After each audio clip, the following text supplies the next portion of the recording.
Changing ends, KB? You boys changing or are you happy?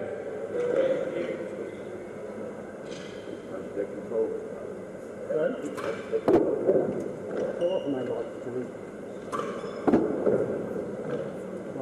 I've never understood it.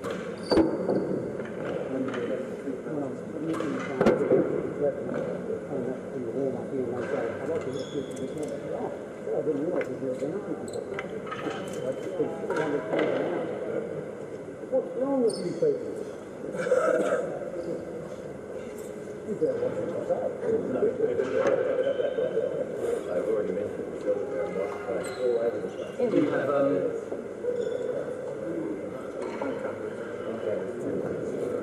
is that? Oh, I see. You just come up. Why did you change? Have you never been up here before? Send down in the room like that.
Thank you, gentlemen. You can take the balls, I'd be appreciated. We'll get underway. Come up, Josh. You can do the point. If you like. Oh, it's going here. Cool. Heads. Heads. Heads. Here we go. Sir.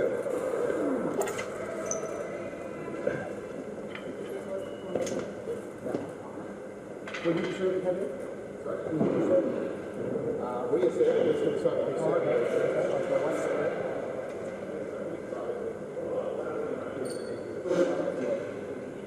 Okay, gentlemen. Semi-final Australian Open goals. Kieran and Ben Matthews at the service end. John Lumley and Julian Snow at the hazard end.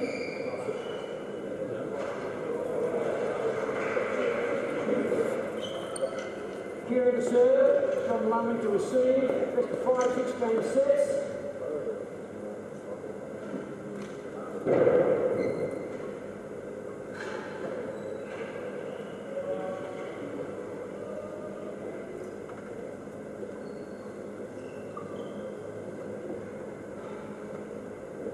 That's it, right all? Right.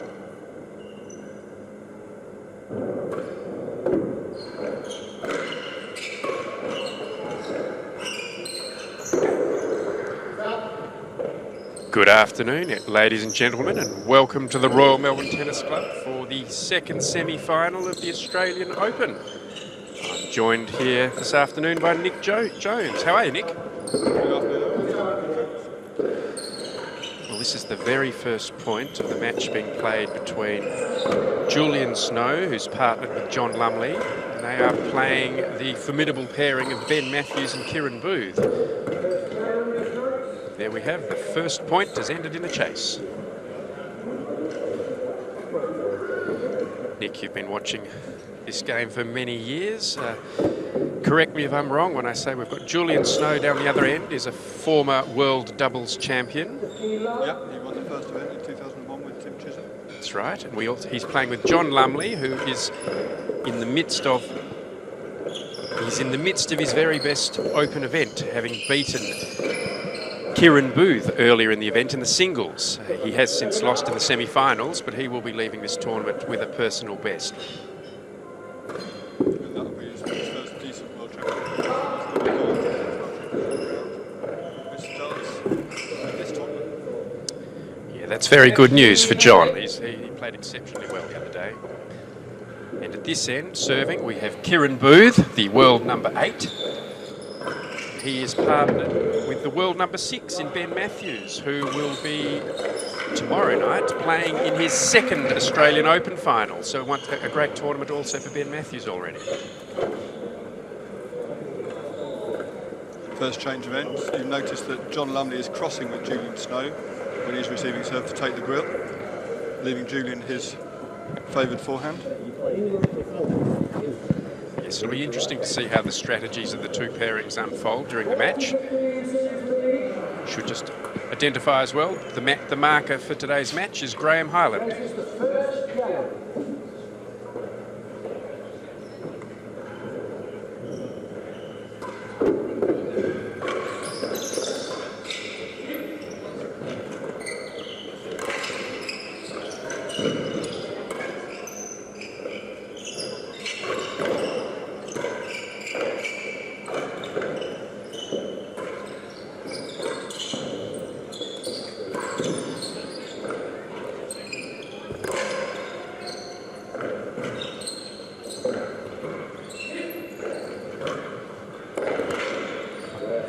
I think, Nick, we may have just seen possibly the first strategy being employed, and that is to run Julian's legs all over the place.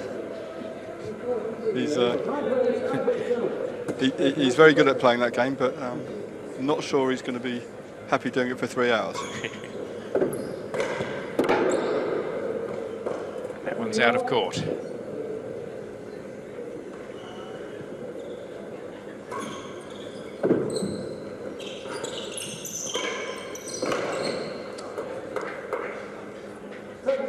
Very crisp defence there from Julian Snow.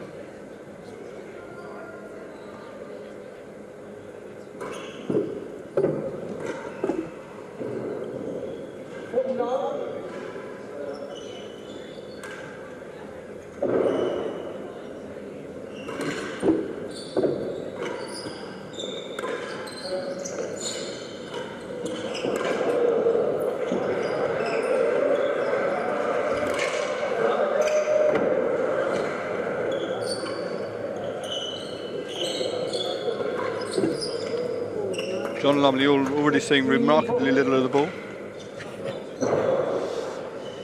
Yes, it's good to see. It's not just the 40-50 handicappers who aren't allowed to hit the ball when playing with Julian, but one of the world's best players as well.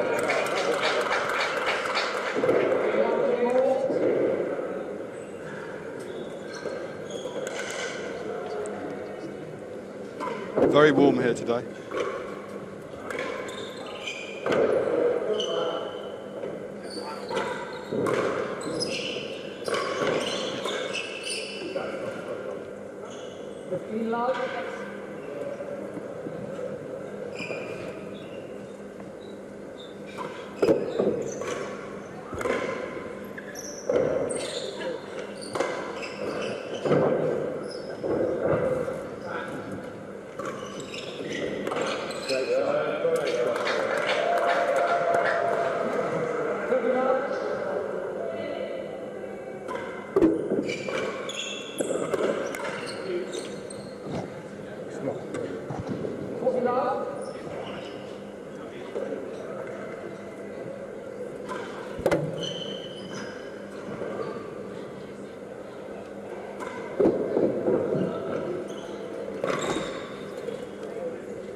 Nick, that's 2 in a row from Kieran, isn't it? Yeah, there's been a few net dumps already.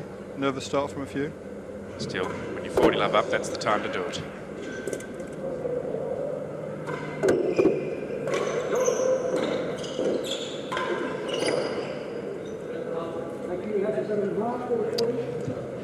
Slightly overhit there from John.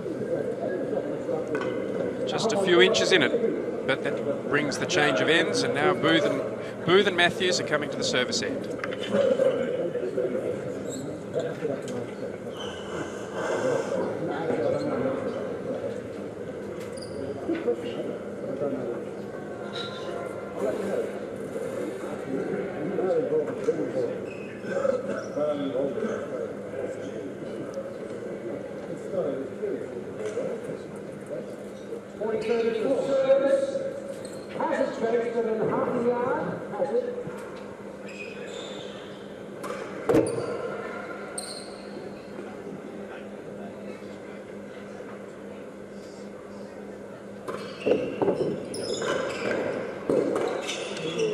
And that's 3 in a row. Yes,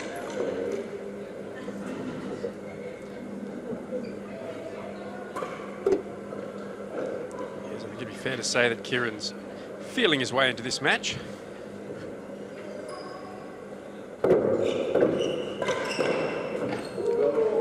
Great shot from John. Crisp as you like.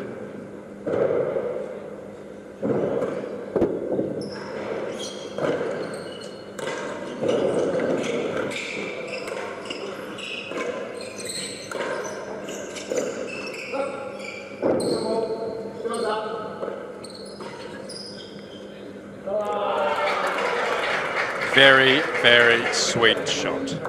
Perfectly weighted.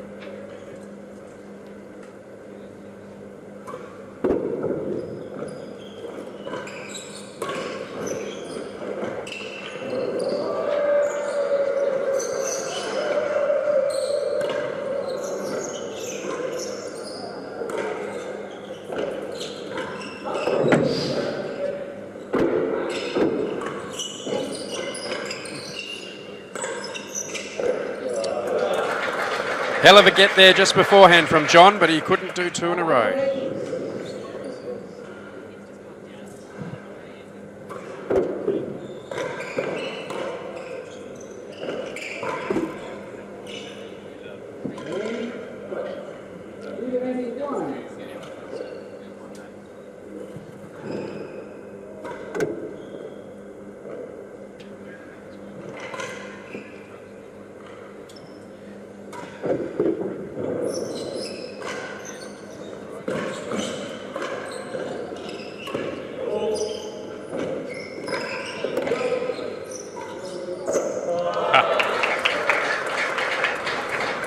Very well read from Ben there.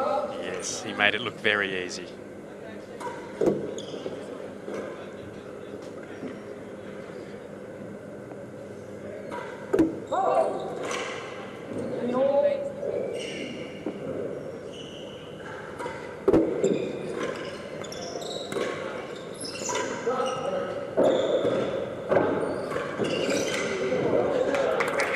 Good angle.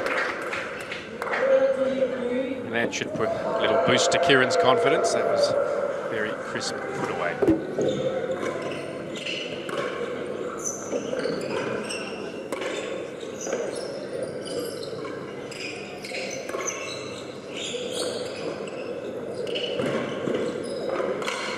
That was well played.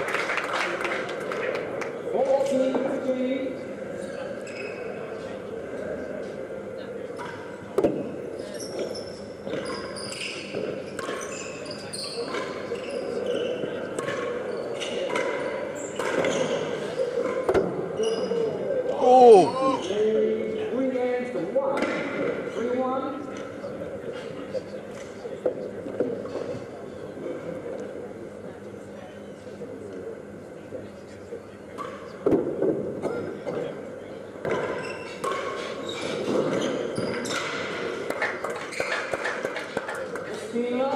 Well, Nick, what are your early impressions from you've taken out from this match so far? I think John and Julian need to get to this end and start taking control of some rallies.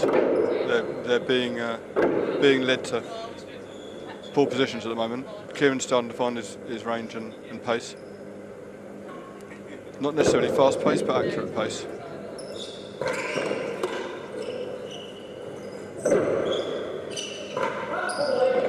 Yes, Ben's looked very solid from the outset. Very calm.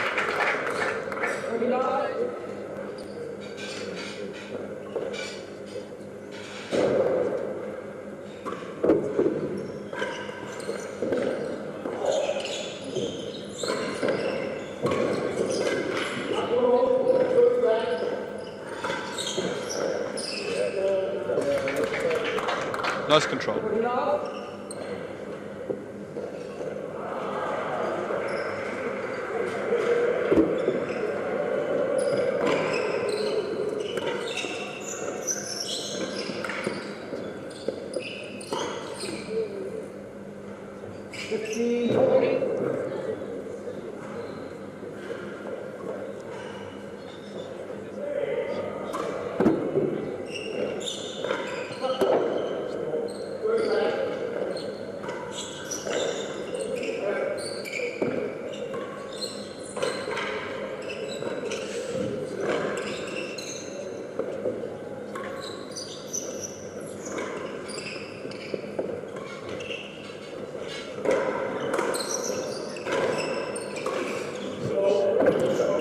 Badminton shot there from KB.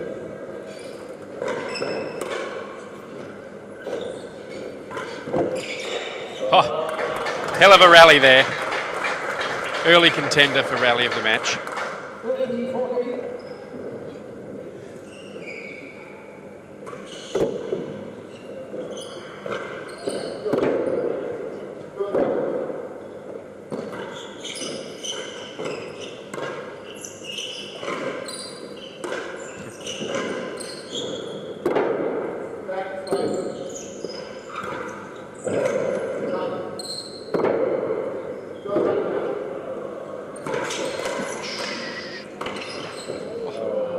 Great defence from John Lumley there. It certainly was. That ball was smoking there from Ben.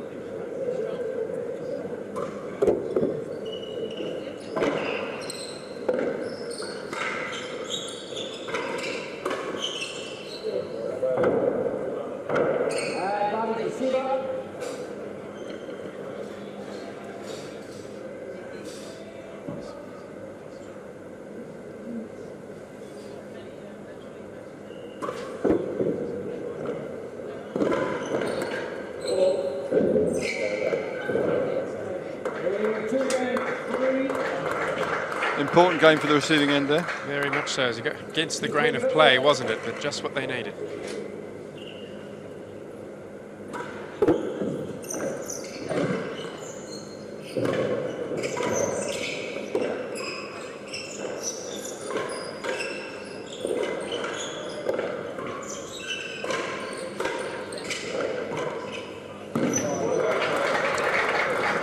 Well guided, John.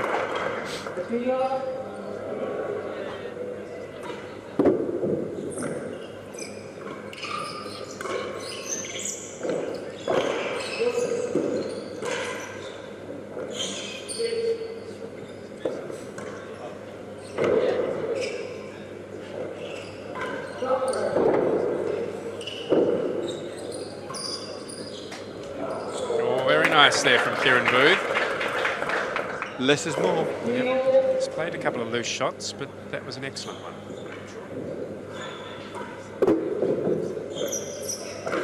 Ben's starting to get his range on his railroad as well.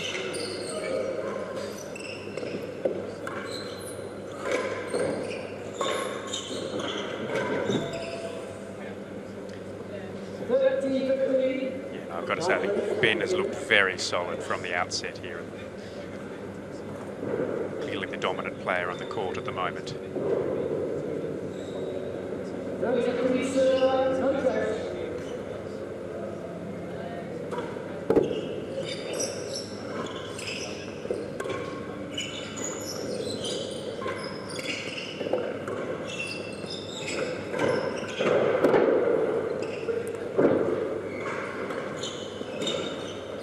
Sweet shot from KB. John seems to be finding the roof a little bit too much from that corner. Yes, they're calling John's bluff there.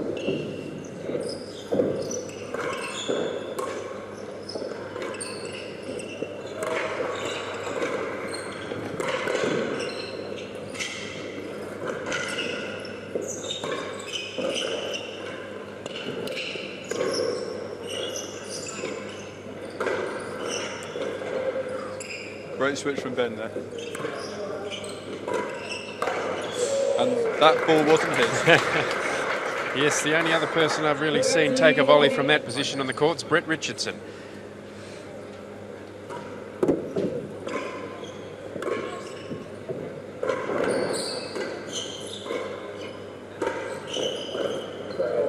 Nice foot away there by Matthews.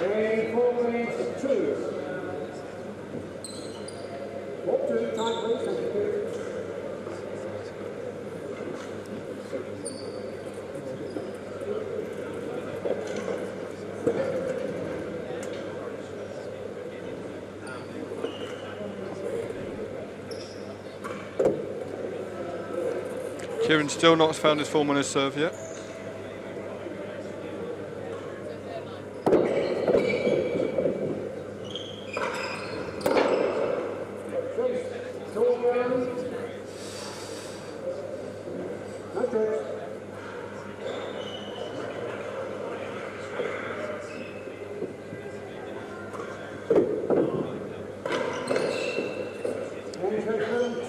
Very nice change of direction there from John Lumley. I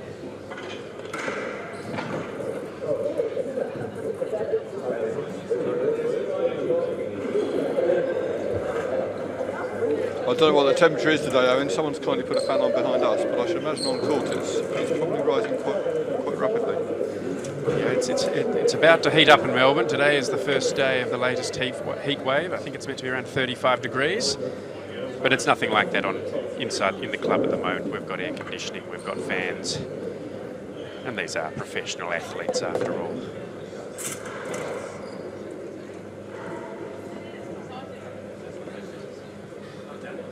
And Julian has his trusty handkerchief, so what more could you need?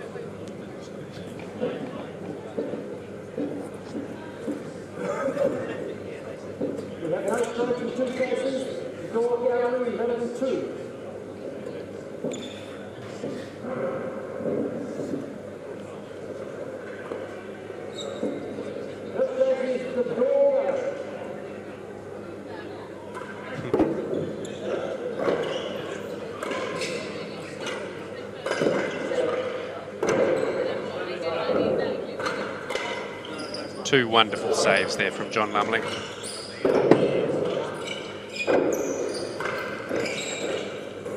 Shout out to Chicago. Just heard from Will Hopton, who's watching the streaming.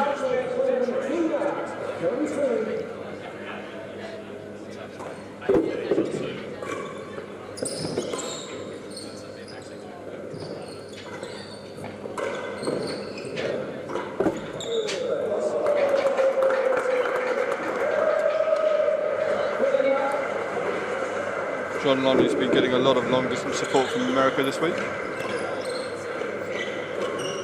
Having watched him this week, I can understand why. He's played some exceptionally good tennis, and he's bringing his best game out in this match as well.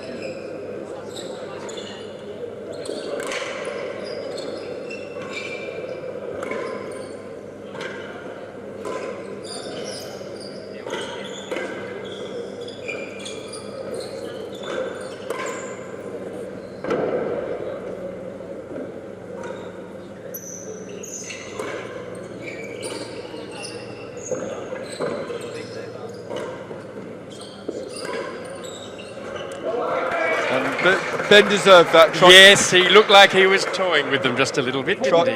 Trying to work Julian from side to side. Julian's a little bit too good for that.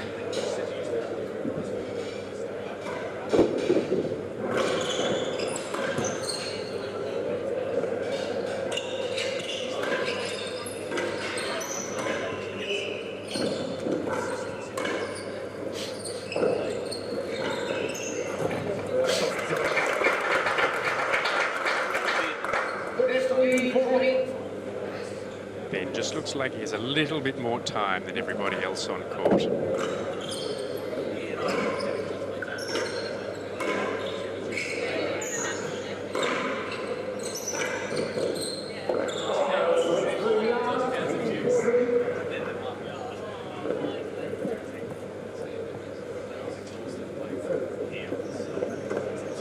Has to be said also, John Lumley, he's got quite a few years on the opponents and some 28 years on Julian. Julian had won 4 or 5 amateur titles before John was even on this earth. No. John Lumley has it all in front of him. He's obviously got a really solid game that is coming together. Last time I saw him play would be a good 12 months ago, and he's come a long, long way since then. There's only a couple of guys that have got to the level he's got to by the age he is at, and that's Camden and Camden Riviere and Steve Agona, both of whom started at a relatively young age. Particularly Camden, who apparently used to have to climb on a stool to take the key out from above the door at Aiken when he was 4 or 5 years old. And they're coming back here. They are. It's 3-4. It looked like it might have been a very quick first set at one stage, but John in particular.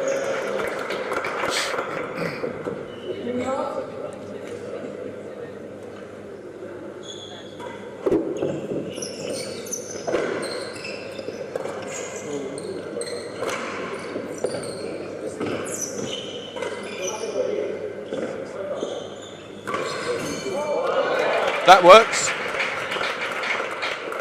Perhaps that was the shot that Kieran needs to get himself going. I haven't seen him do it for a while, but Kieran's got the best signature shot of the game. That is when he floor posts into the winning gallery. We must be sure to pass that one on, Nick.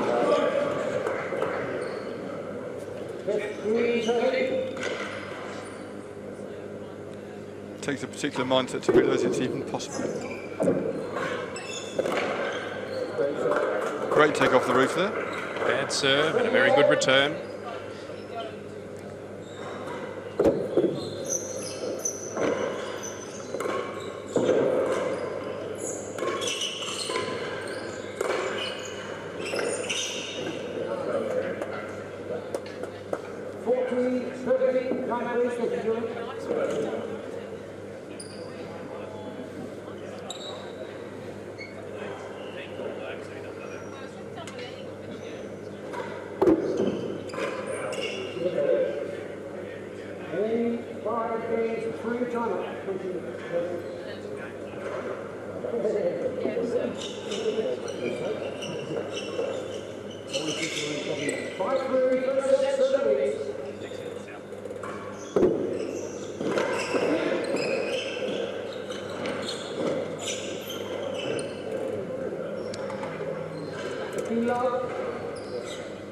John outdone there by the angle on the ball.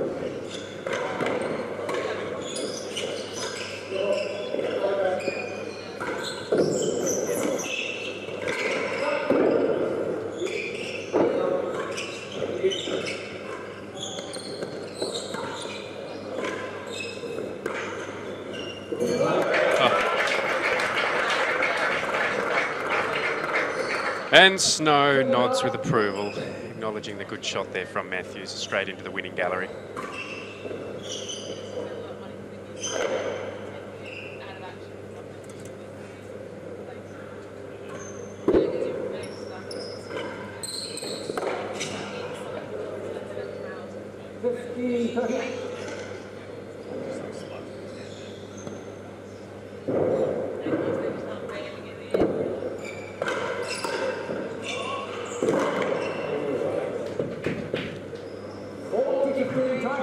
So Thank you, John. servers taking control again. They do, and they have their first set points.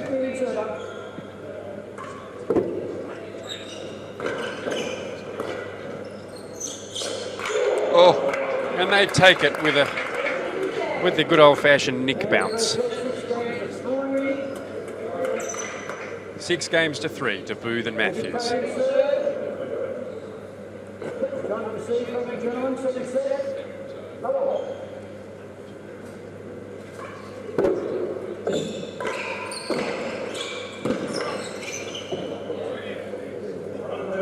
As of 1 or 2, they get to another.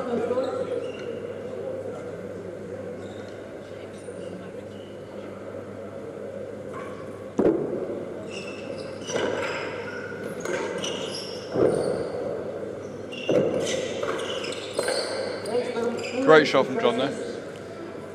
Shout out to India Kilgore, who's also watching in New York. Another John Lumley fan. John spends quite a bit of time at the Tuxedo Club training with Tim Chisholm, which is not going to do his game any harm at all.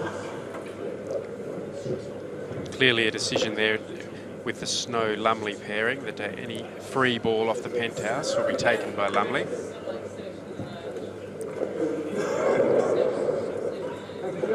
One of those little signs of the acknowledgement of the changing of the guard, wouldn't you say, Nick? Yeah, well, just got to see these things happen. I believe Camden took complete control after the first set last year in the final, and I'm not sure Mr. Snow had any choice because he wasn't quick enough to get to the ball. Again, watching that myself back in the UK, courtesy of this wonderful streaming from RMTC. Interesting tactic from John Lumley there, running towards a Kieran Booth force whilst in the galleries. But it had the desired effect.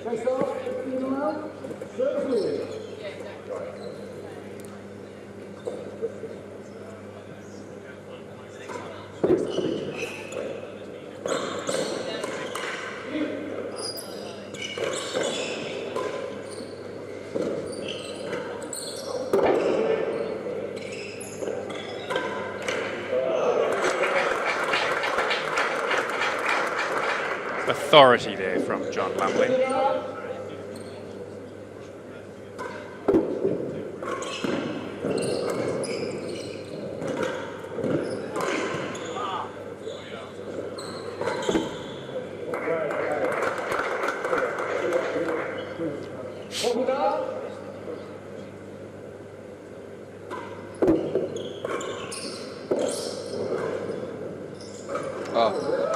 Excellent finish from Julian there.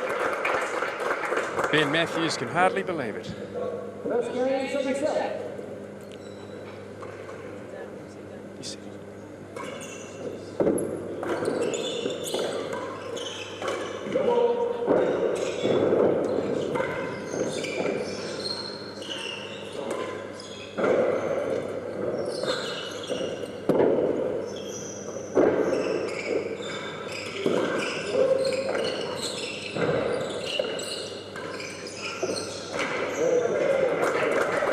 Lovely chip under the winning gallery there from Julian. His signature shot in handicap matches. He's played a few 100,000 of those over the years. Of course, the reason it's his signature shot is he's never allowed to hit the timbre in those matches.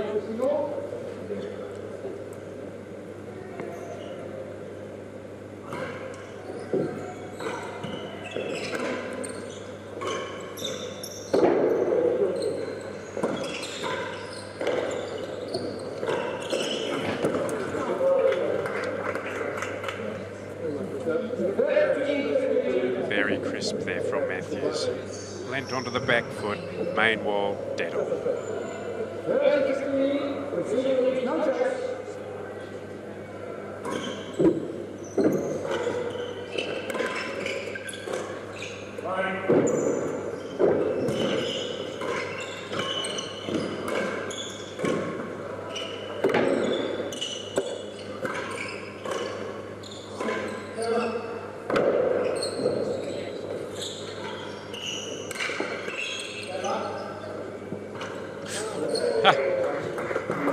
Even the best can do it, Nick. And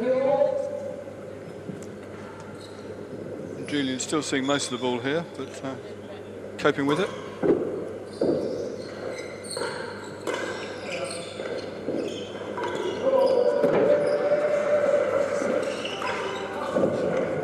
Slightly wild shot from John.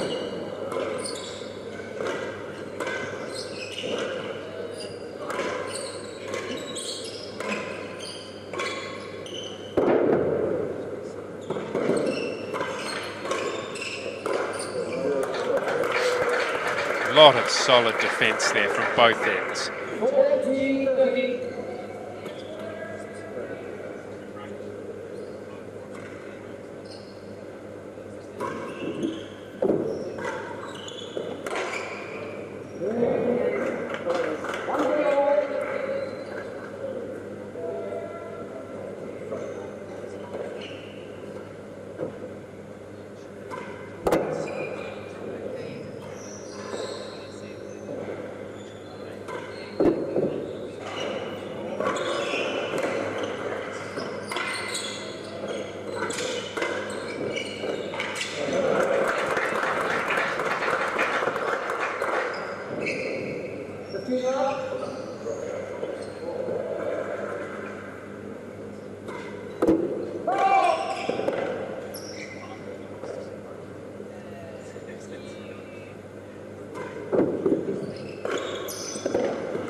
A little bit lackadaisical there from Ben, but achieved one of his aims, and that's clearly to run Julian ragged.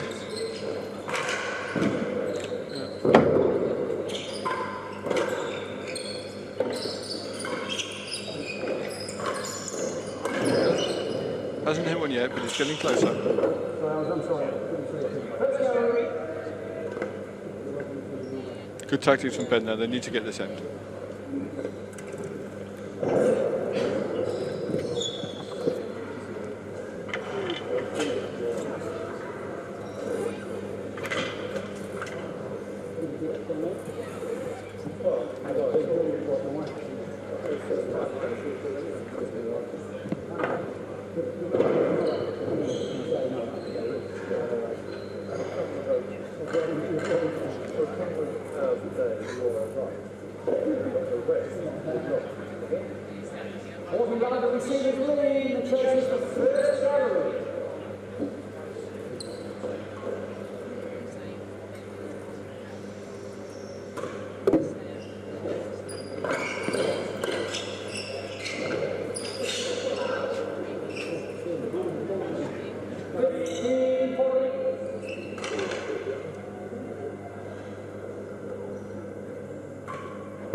Two games to one to Snow and Lumley. KB and Ben want to win this. They win this in 3. They're going to have to step it up again. John and Julian being very steady here. Absolutely, they're not going to be able to cruise to victory in this match.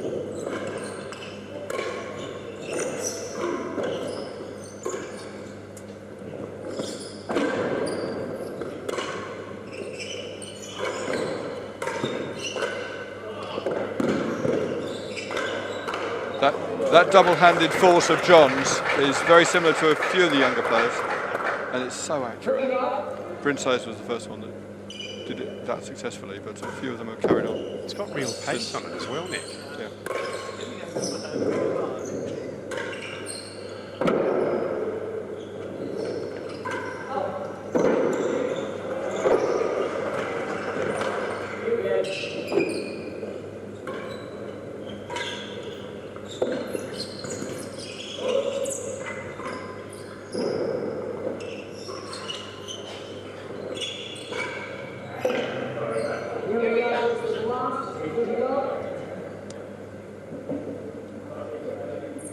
Solid chase there from John. Kieran deciding not to have a go at it.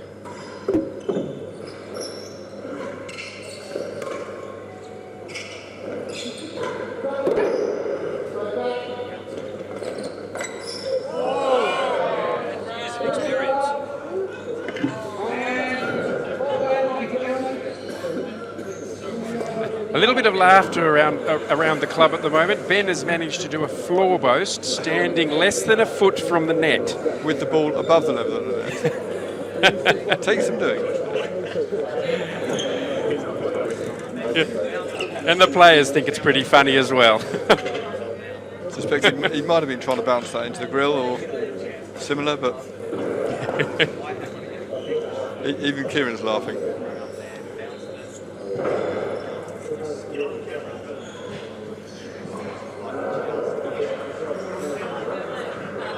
I think everyone's getting a good look at the back of Nick's head there.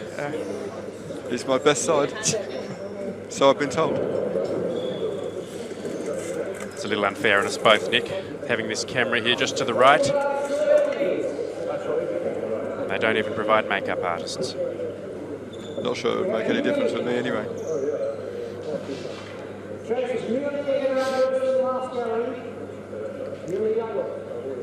Shout out to Clive as well, running the desk, giving us his technical expertise.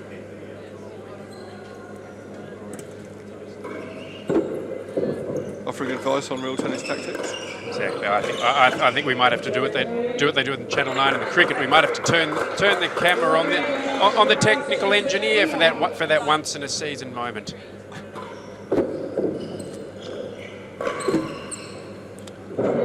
Kieran trying a bit too hard there.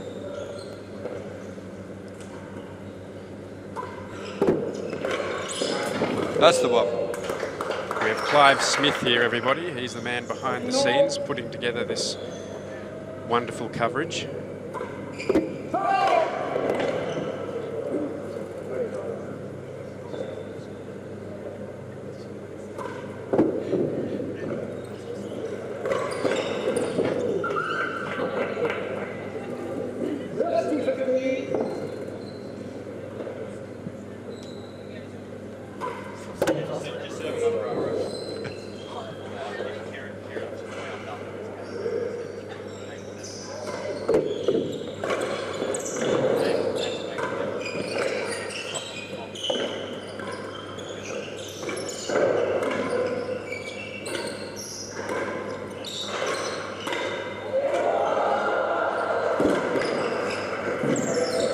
Great shot. Very good shot from John. Sorry, Nick, go on. Okay. There's some very interesting comments coming from some very well-informed individuals around us, pointing out that the change of service might have worked after 3 Maymore demos.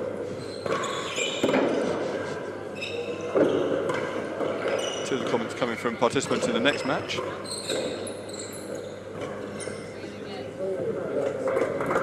Yes, in the VIP seats here, we've got the world champion Rob Fay watching on, along with Chris Chapman, gauging the form of their potential opponents in the final. Mind you, they have one match to get through themselves next, coming after this one.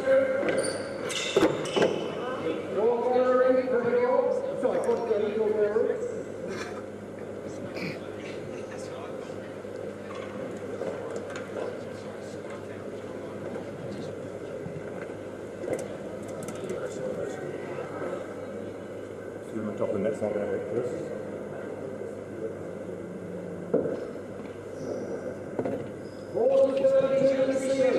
So who are they playing on? They're playing two players who are very well known to the RMTC. Nick Howell, who's partnering Rory Gunn, who's come out of retirement to play in this event, and finds himself once again in a semi-final of the Australian Open doubles. No doubt they'll have quite a following here, those two, but they'll have their work cut out for them playing against Chapman and Fay.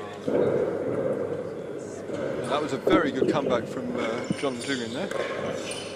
Having been 40-love down with the 40-15 down with the Manuel Denhams, they took the receiving end and turned the tables on the service. So they now lead 4-1.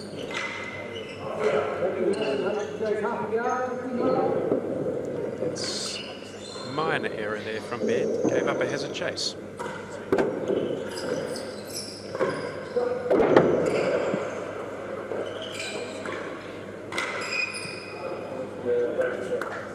Nice shot there from Kieran. Didn't hit the tam ball, but almost hit it, making it one of those really awkward shots there to defend for John.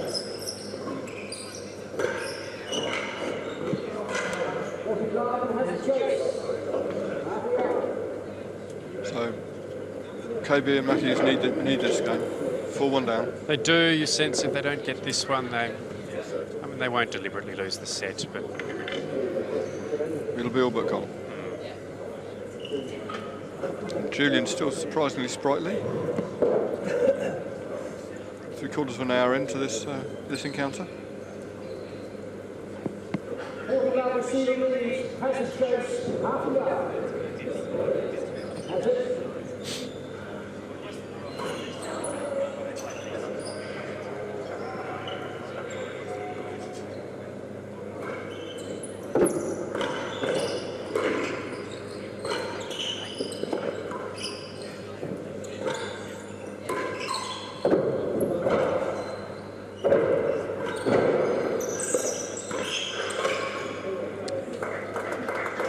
Kieran really doesn't look like he's found his best tennis in this match. Plenty of time to turn it around, of course.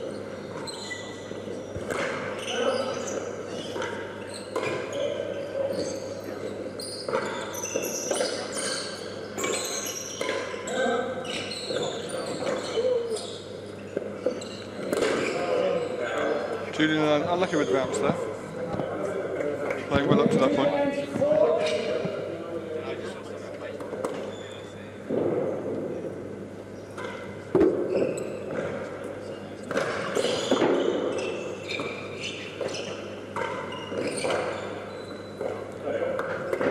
Excellent finishing shot there from Lumley.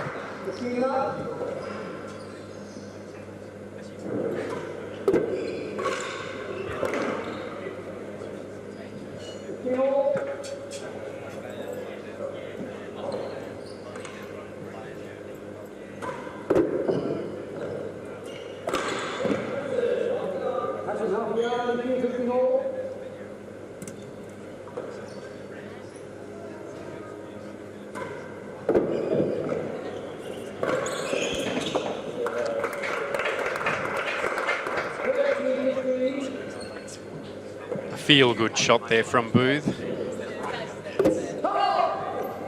Good call from the marker there.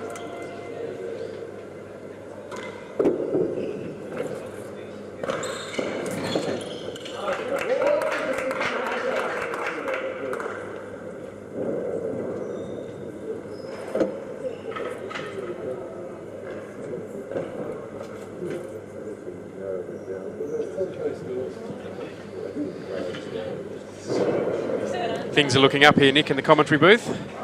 The president of the RMTC's arrived, and he's now getting drinks.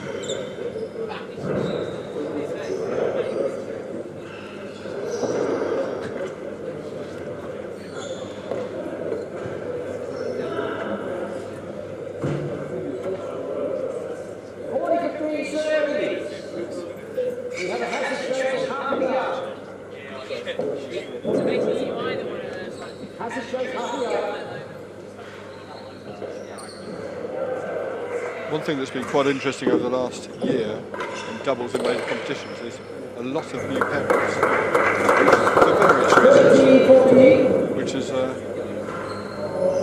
added in some intrigue and different spectacles for all those.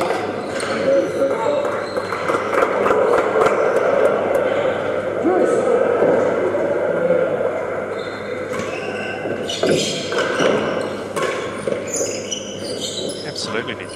I think it's a good thing and healthy for the game to see somewhat of a changing of the guards, new players coming in. And I think it gives new life too to some of the older players who've been around a bit to play with someone different. Recharges their batteries, their enthusiasm. It also also had some interesting advances. Not only John, but Ben has been playing a lot better in doubles. Chris Chandler in particular, winning pretty close to Steve Chandler.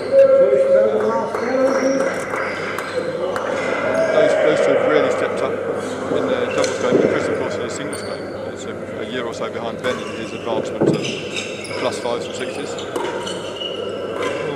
It should. I know it's a couple of years away, but the next World Doubles Championship will be interesting to see some new pairings. The last one was brilliant, of course, when we saw Tim Chisholm and Camden take out the title, knocking off the five-time champions. Five-time champions, yep. It's been an amazing event since its inception, and to see Chisholm and Camden.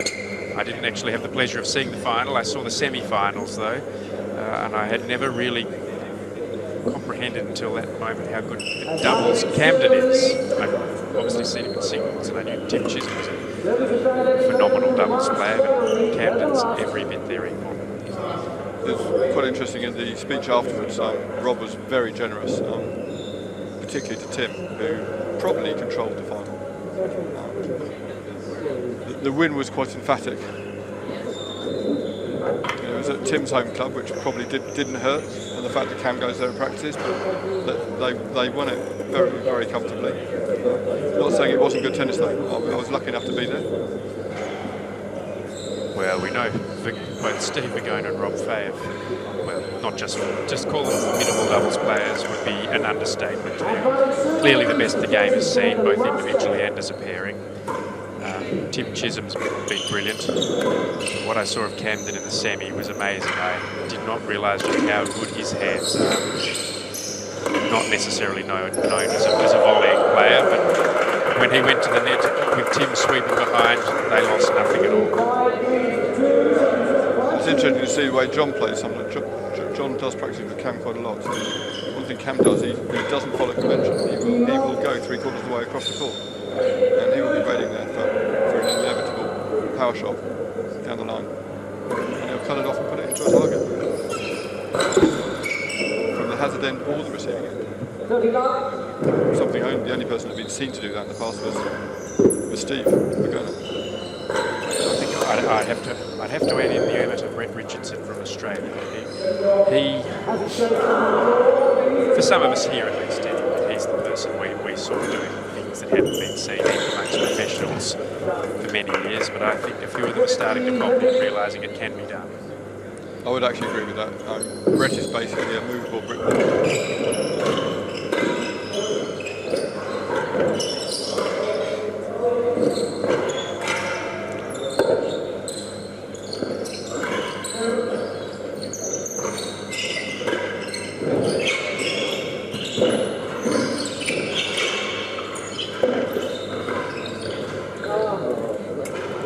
There's some interesting angles coming out here. Yeah, it was a really well-constructed point, wasn't it? They were all on the defensive until finally Julian had an opportunity to finish it off by playing a hazard chase.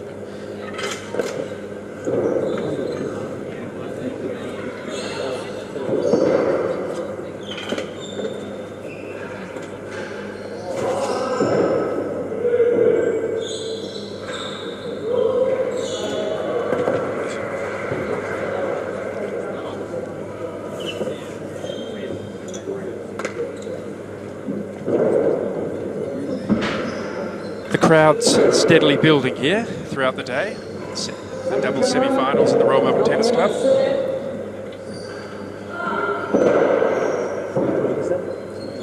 Yesterday we had a very large crowd in, well in excess of 100. We haven't got that here at the moment, but I think by the time the second semi-final comes around, we'll be getting to those sort of numbers.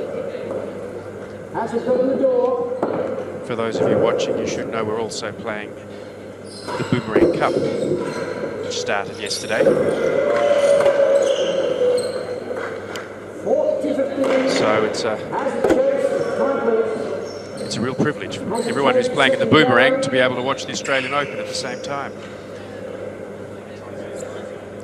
We're expecting in excess of 200 people here tomorrow night for the finals, the singles finals, men's and women's Australian Open. And that's the second set, very, very smoothly, going to John Lumley and Julian Snow. Everyone, I suggest you avert your eyes. We have to apologise, everybody. The least suntanned Australian. Please avert your eyes.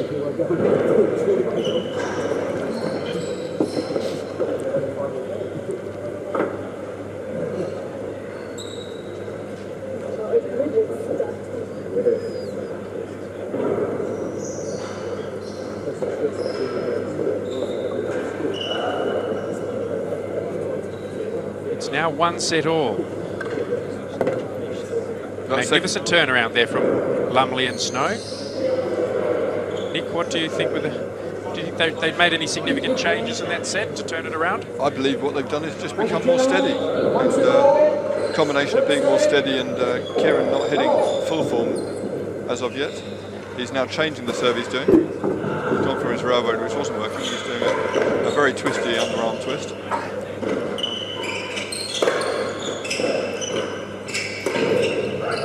This literally is anyone's match. John Lumley's defence under the grill is actually very, very consistent. John Lumley has played very, very well,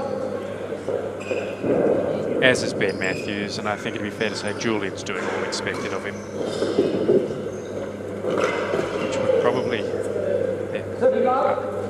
fair to say, Kieran only needs to improve a couple of percent, and that will probably get them over the line. But at this stage, it's anyone's match.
Lovely pace from Julian there, floating into 4 yards. Really intelligent shot, wasn't it? Short and fading into the main wall. This first game will be very important.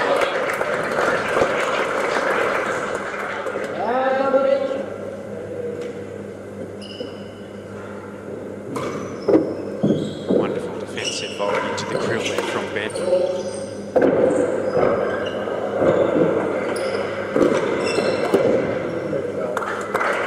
But not that time. John gets it through him.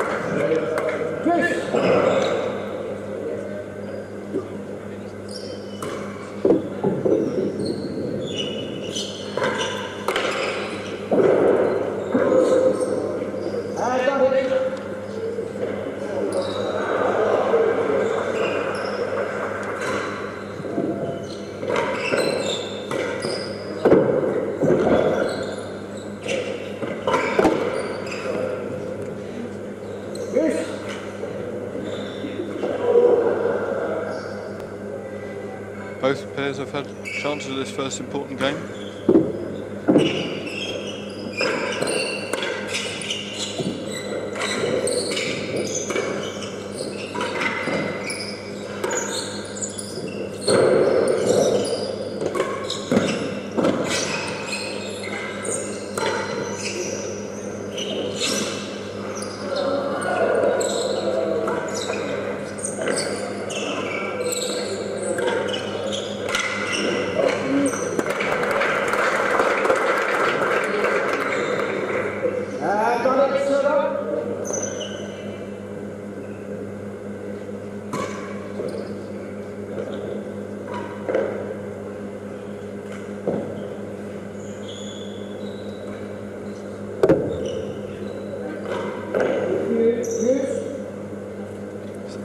Bad mistake there from Kieran. Double fault.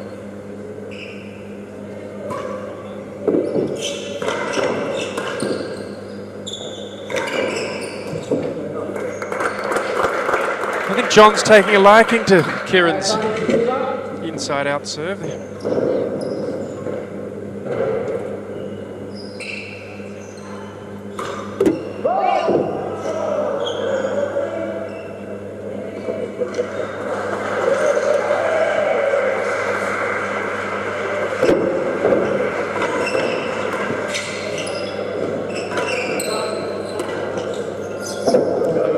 Very sweet control from Ben there.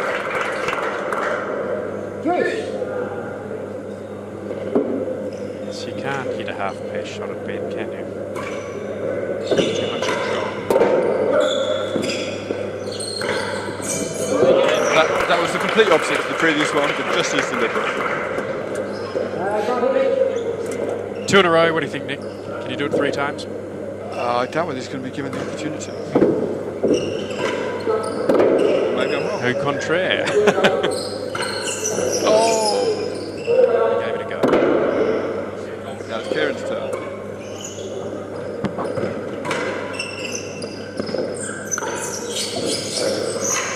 Yeah.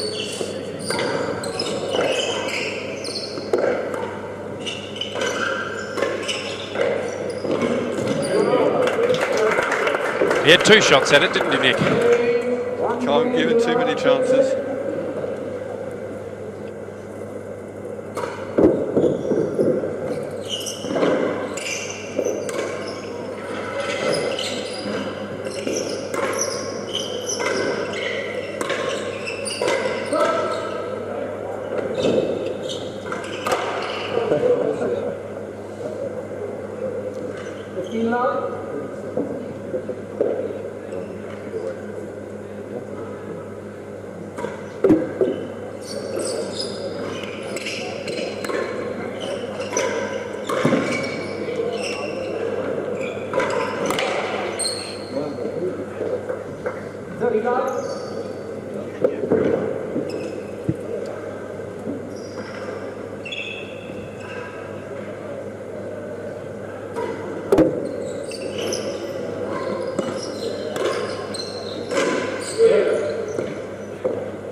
John isn't missing those today. 40 yards, time please, if you do it.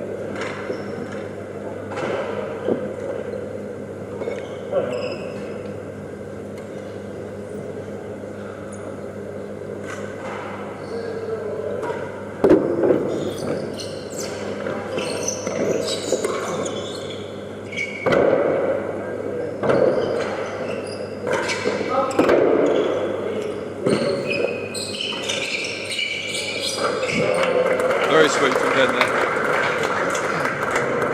15, 40.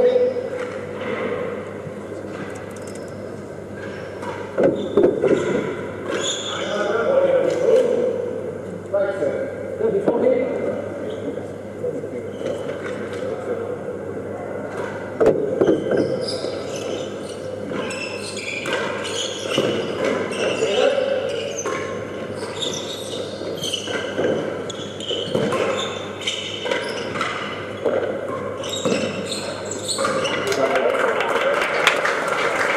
Kieran finding his range there, over John's head. And John is now getting a lesson from Julian Snow.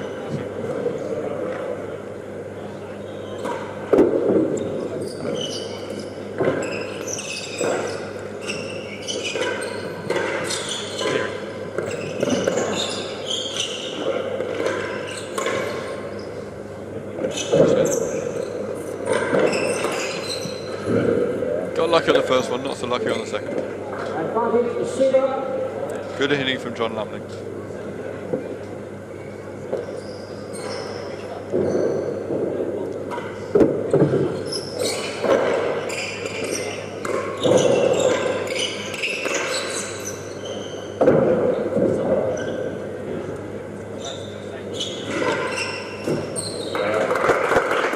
Sweet as you like, that one from Lumley, never missing.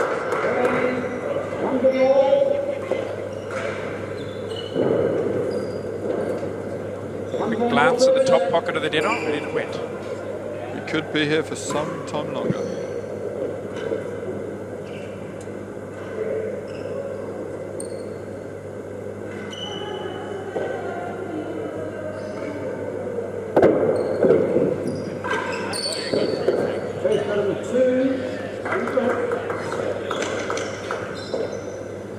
we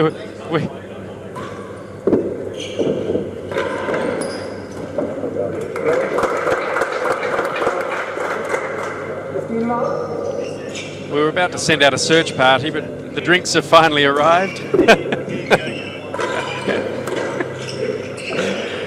The president of the Royal Melbourne Tennis Club. Never say he's not useful.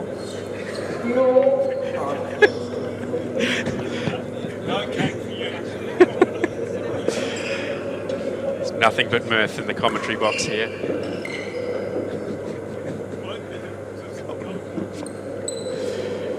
Thank you very much.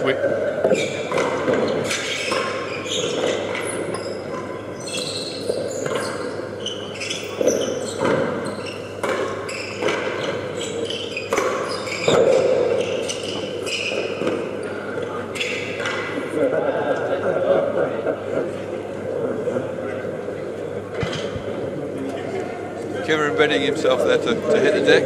We shouldn't give too much credit at this stage. He didn't get the milk in my coffee. Can I mention the tea's cold? And the tea's cold, Fred. What kind of a coffee shop are you running here? Sorry, people.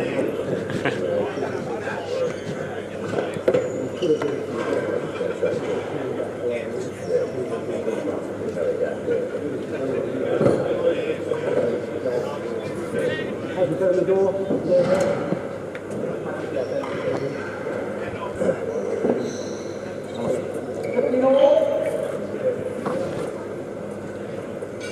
Chase 72 yards. Chase 72.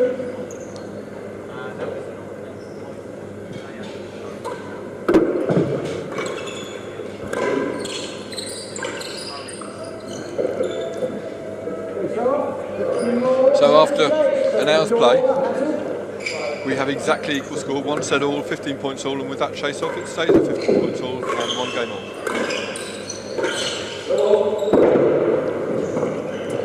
Yeah, you'd have to say it, and after the total, Lumley and Snow have the belief. Definitely more consistent at the moment.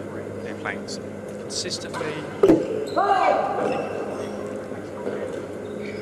If they didn't believe beforehand that they could win this match, they certainly do now.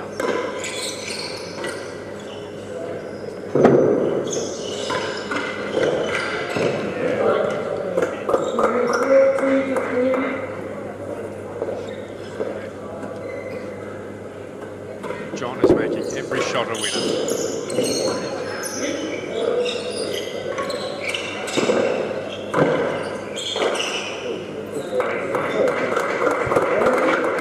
I'm not sure it's making a difference, but the regular shout-outs coming from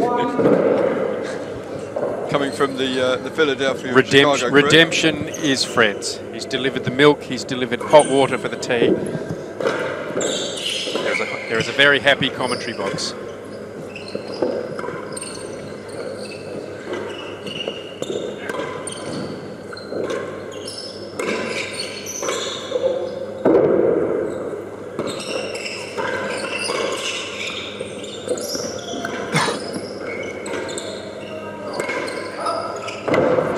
Coffee's hot, the tea is acceptable, and the score in the third set is 2 games to 1. Snow and Lumley are taking the initiative. They're at the service end still.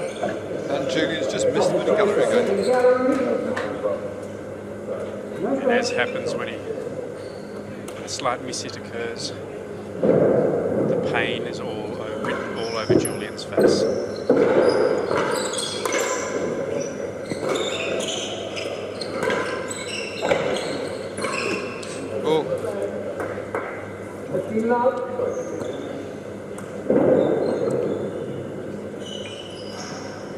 As we said earlier, the service is very important in this game.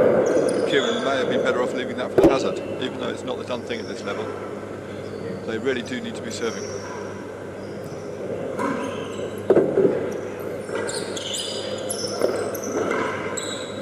That's what I think. Well, that highlights your point as well, Nick. It's a lot easier to win points from the service end.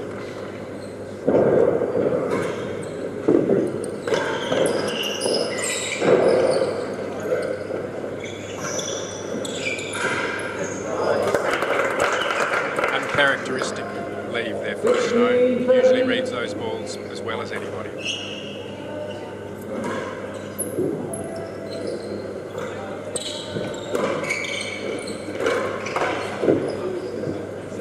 Nice control from Kieran there. Not too much pace, but in exactly the right place.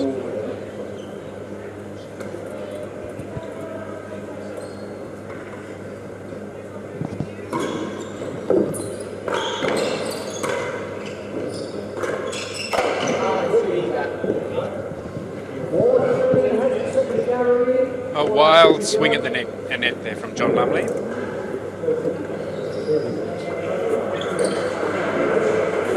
Made me think if only I had connected, that would have felt great.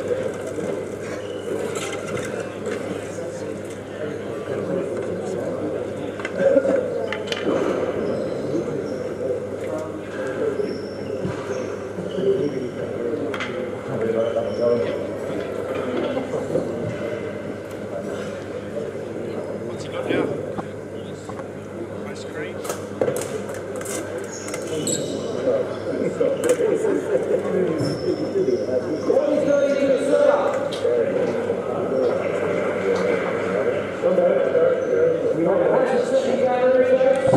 There we have it. Booth and Matthews now find themselves back here at the service end.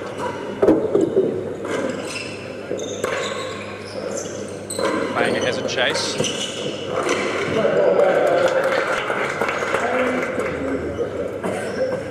And we're back to even scores. 2 games all, 1 set all. Booth to continue with these hard-working spinning serves. Good feet from Julian there.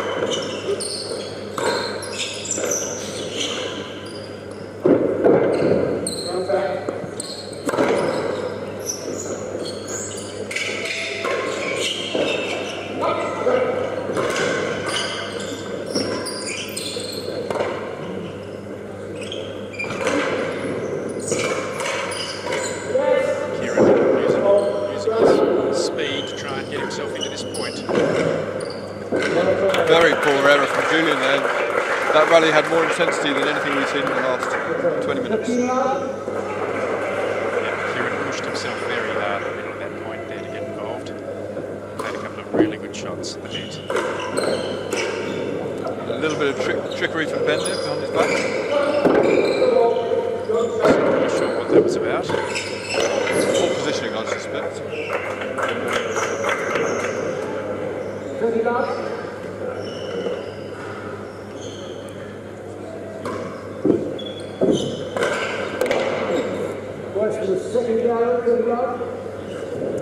John realising that they need to serve. There's a bit of pace on that. Certainly did.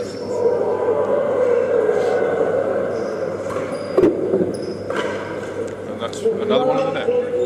Regrettably, the next one was straight to the base of the net.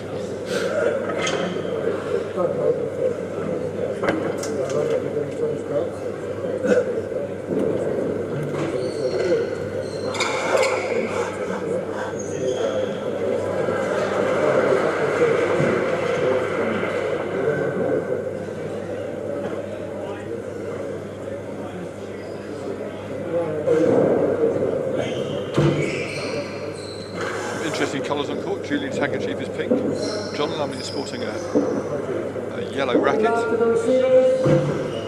It's funny the things we look at, isn't it, Nick? I, in fact, was looking at the hairstyles of the 2 Englishmen walking towards us when you've got the eagle's view. John is actually playing with a yellow racket supplied by a personal sponsor to himself and Tim Chisholm.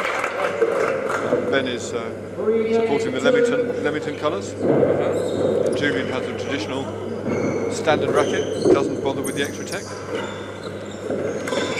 It only ever does forces by mistake.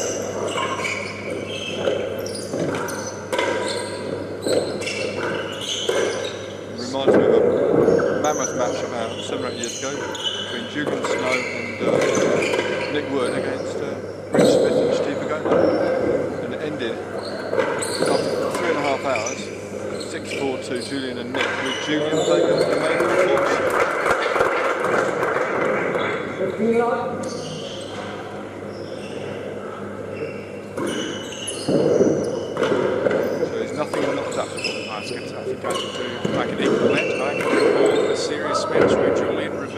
serving the railroad.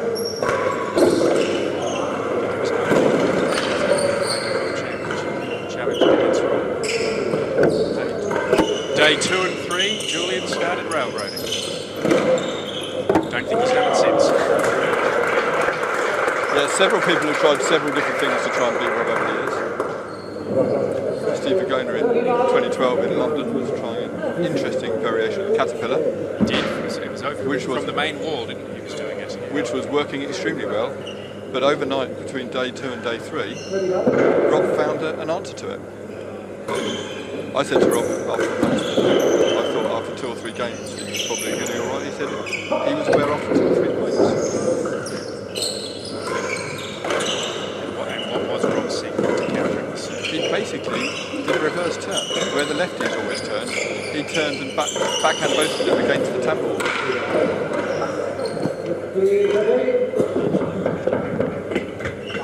So did a backhand boast against the tambour wall to under the last gallery, which of course against the left-hander drags him across the court from where he would normally be standing. A little bit of contention here on the court. Okay, so we'll play it. Happy to do that. The score is 30-15. What do you think? What do you think at this level, Nick? How many errors is the marker allowed to set? Do you think 1 a set's acceptable? It depends. It depends on the circumstances. This one, from here, we could very easily see that the ball stayed in.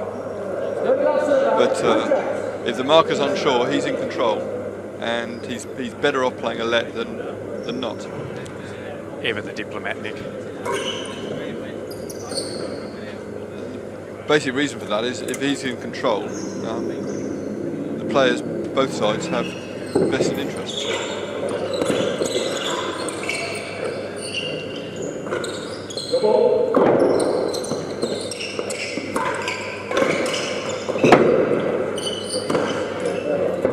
Little unlucky there. John Lumley faced with a ball that squeezed against the wall at the last minute.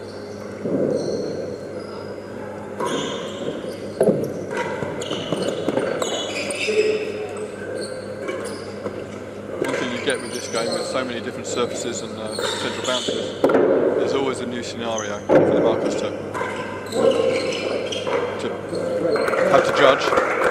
And it's a tough job, and I think despite poking fun, Graham Highland is in fact doing an excellent job.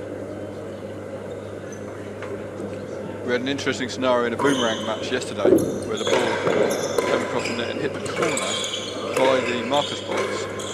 And then went back over the net. And the marker was actually unsighted due to Kit Curran standing in front of the post in question. And luckily both sets of players agreed that it had also touched the first gallery post or the net post, and a chase was played. I think another thing that occurred, I think yesterday in the professional game in the Australian Opens, I think a ball was forced extremely hard. What they initially thought was the bando, but I think it hit the camera that's situated inside the net, and I think it bounced back over the net. It took them a little while to work out what had happened. And of course, in that scenario, with the camera being a foreign object, the point is won. Certainly is. For those of you who are familiar with it, we've got 5 cameras here on the main court of the RMTC, and they're all situated beneath the bando in various places around the court. All except for one, that is, which is right in front of us here, up in the Eagles area. Many thanks to India Kilgore again for sending a screenshot of same.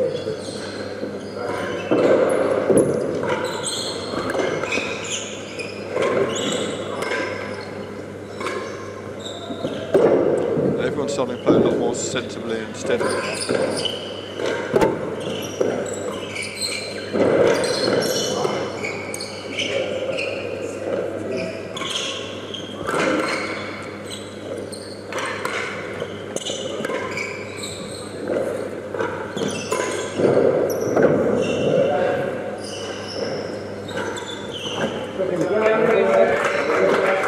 Ben takes the conservative path there to finish off that point, just popping it into the second gallery.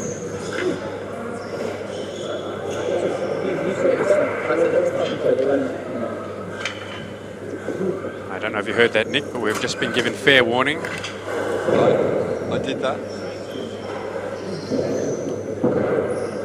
So what do you think we should say for the camera? I think we should say, turn it off, Clive, turn it off.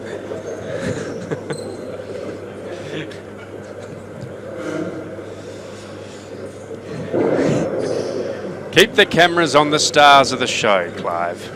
Otherwise we'll start asking you, otherwise we might start asking you some technical questions about real tennis.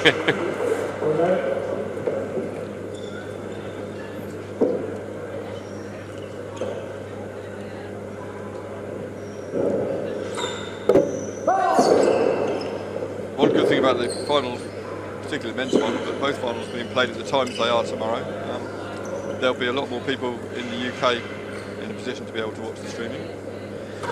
Well, in case people are unaware, but tomorrow afternoon here at 5, we will have the ladies' final, which will be played between the current world champion Claire Fay and the former world champion Penny Lumley, which is a treat that we have never seen here in Australia, so we're looking forward to that immensely. As I said earlier, I think we will have close to 200, if not more, so here to watch tomorrow night's matches. It's going to be quite a spectacle with a great atmosphere. Penny still plays regularly, particularly in events where her daughter plays. She tends to try and play so they can play the doubles together. And they are in fact playing in the doubles final together on Tuesday evening against Claire and Saskia Bowman. Should be an interesting encounter. Certainly will. Saskia from the Netherlands with Claire versus the Lumley twins. The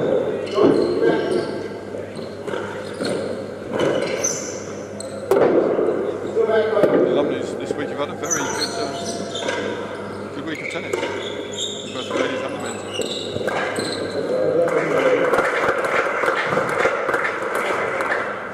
Yes, if we're not careful, the Lumleys might be taking away an awful lot of silverware over this fortnight.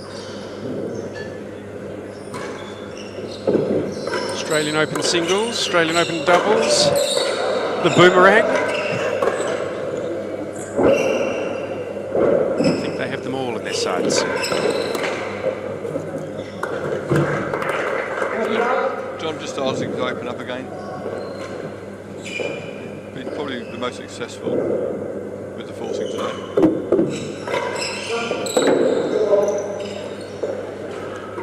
I'd have to say John, I think, is the player of the match at this point in time. As you say that, Julian picks a very good shot out of the winning gallery. And now he puts one in. Julian's playing well, Ben is playing very well, Kieran's had his moments. John, I think, he's hardly missed a shot. Let's hope that's not the commentator's curse.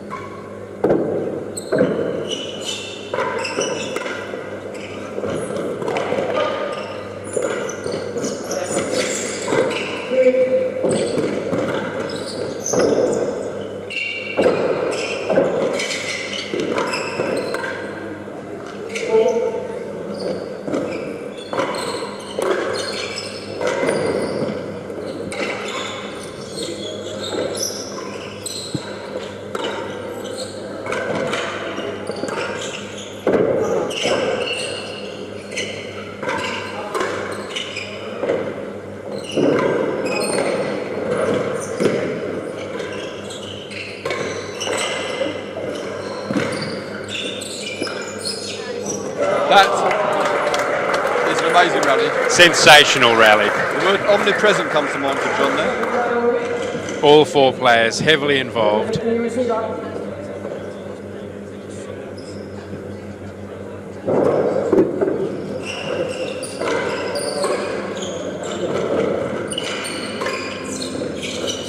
Oh, that was well played from Kieran. Went strongly forward, attacked that volley. We haven't seen enough of that sort of play from him today.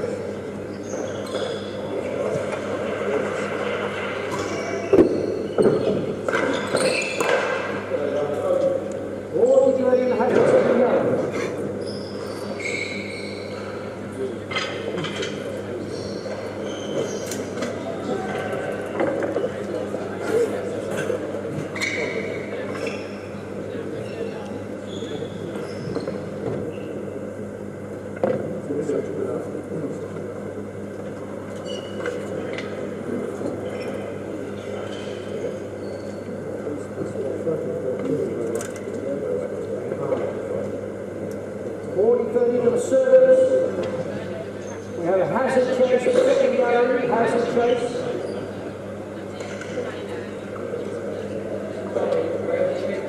Hazard second. The buzz in the club is building, so we're obviously getting more people coming in. Quite a few in the top gallery now.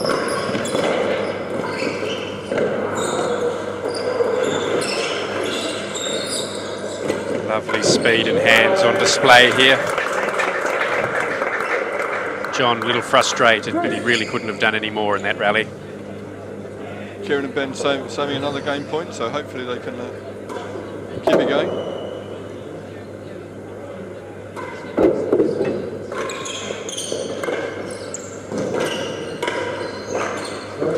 John is so sharp in the net, you can't give him those.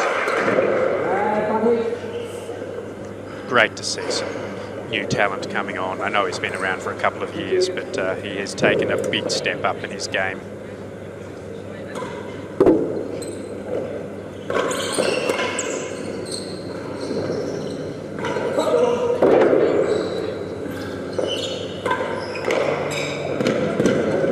Hazard choice.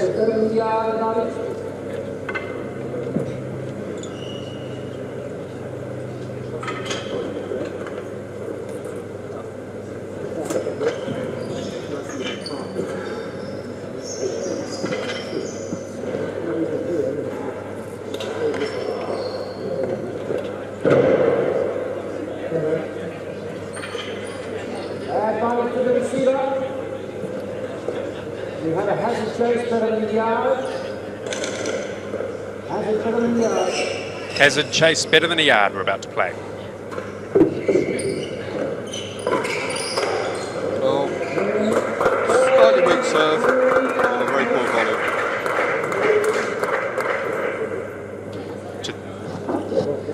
So that's 4-3 now to Snow and Lumley. This match could not be closer. Well, it could be 4-4, of course. But Ben and Kieran really need to get this game.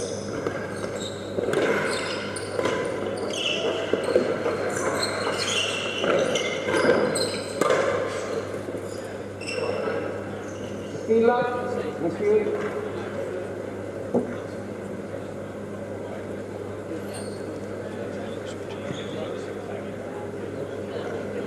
Bit of a tactical discussion there. Be interesting to know what Ben's saying to it'll be Kieran. interesting to see what happens in this next point, won't it, Nick?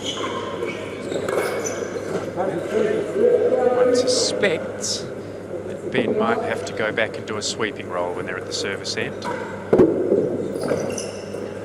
No, it hasn't happened yet.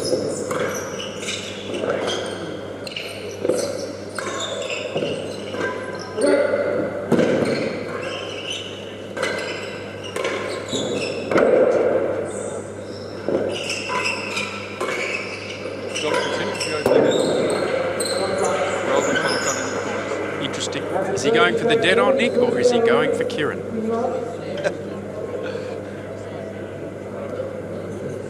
Kieran has always seemed just to be a little out of sorts here today. Never know the answer to that question, but whatever he's doing, it seems to be reasonably effective. A couple of long chases.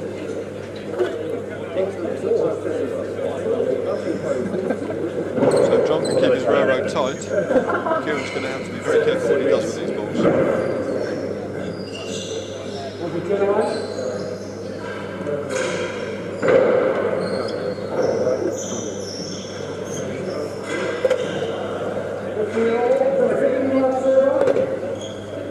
Hazard chase first gallery.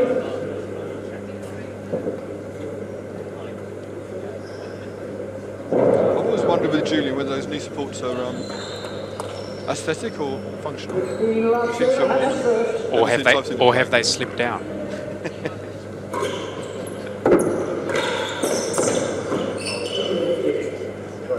15 all chase better than the first gallery.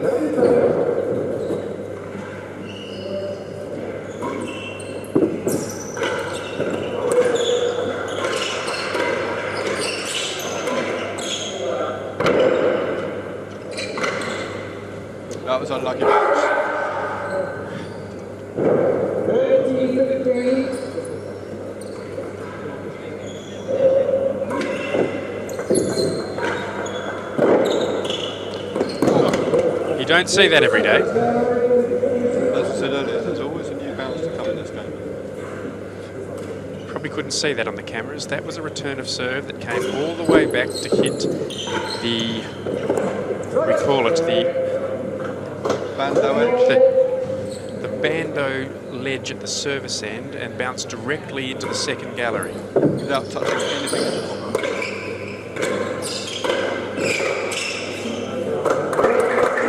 John continues to hit really intelligent angles. He hasn't wasted a shot out here today. And most of those shots seem to be finding their way to Kieran. They do. Or around Kieran. Kieran's a fast player, but John has managed to, I think, tangle him up a little bit. Goes to the second gallery.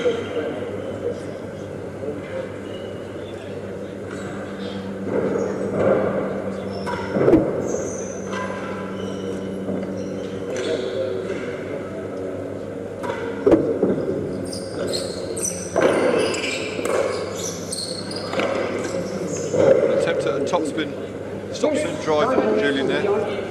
Didn't quite come off. Well, there you have it, ladies and gentlemen. That is a shot I suspect you won't see attempted by Julian for another 10 years. If ever.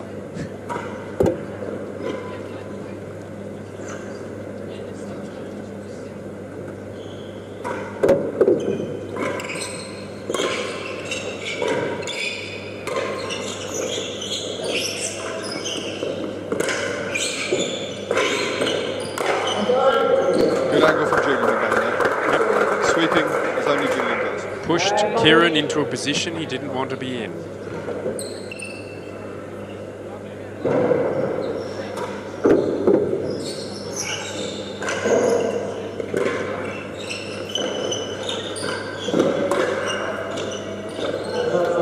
Nice angle from Kieran now.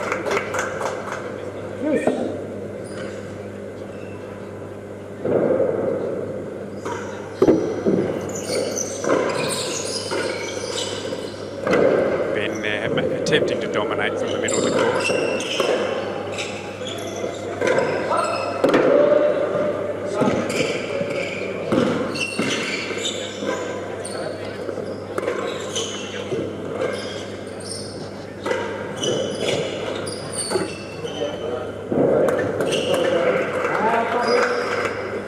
So that's an advantage for four games all, having had a few points against, potentially for 5-3. Yes, right now you'd say if Matthews and Booth win this set, you'd have to say they've been somewhat fortunate.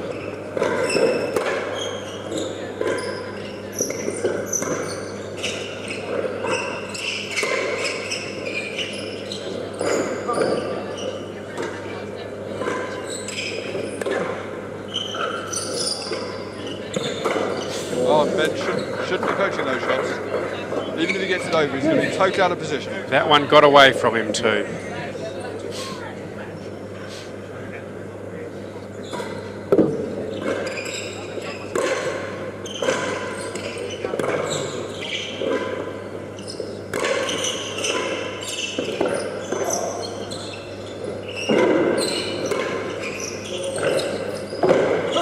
Julian continues to receive a barrage of balls from this end as they consistently hit the ball to him if they're given the opportunity. And he consistently wins a chase. Sorry, successfully wins a chase with a slow post. He has been, hasn't he, Nick? They've picked on him, and he's been up for the challenge. Interesting to see how much energy he's got left.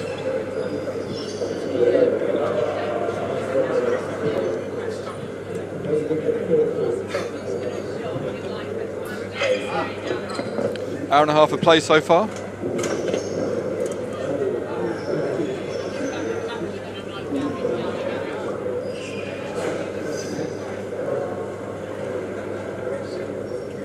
the juice, more than Just having a quick look around, I can see the crowd has expanded. I think the Manchester boys have arrived.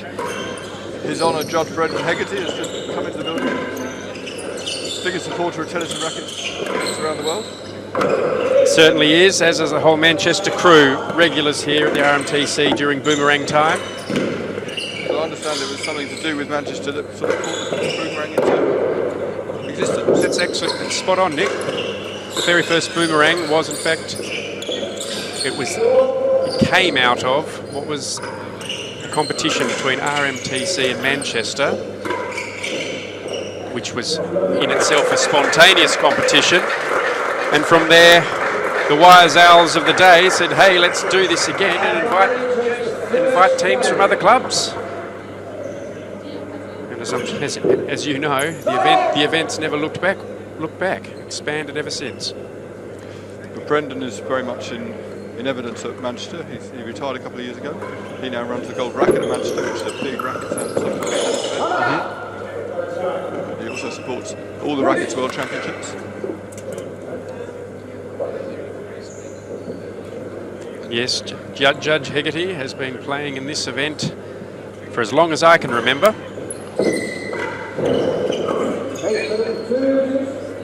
I think we've got 2 Manchester teams here again this year. Tony Lawson heading one of them. Absolutely right, and Terry Jones head of the other. There's Manchester United and there's FC United. So obviously no City fans. No, but as you know, Nick, plenty of spirit.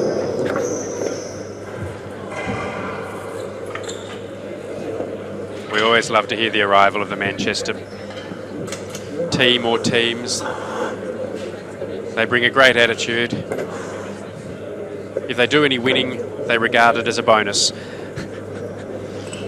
But they bring a good time along with them.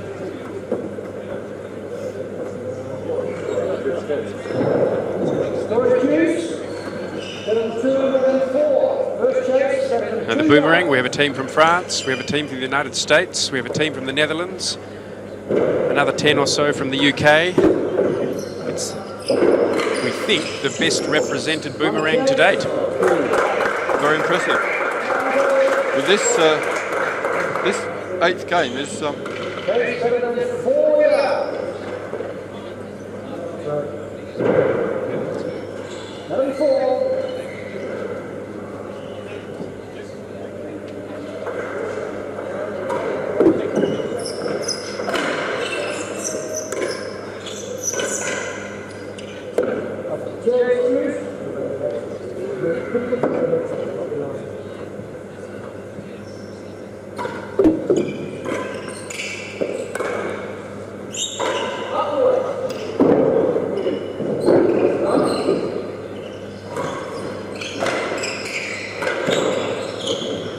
very smart point there from this end. Kieran wound up for what we thought was going to be the force of the match, and in fact he hit a deft little shot into the main wall, which led John to have to hit a soft shot to bed, and he put it away with an expert post.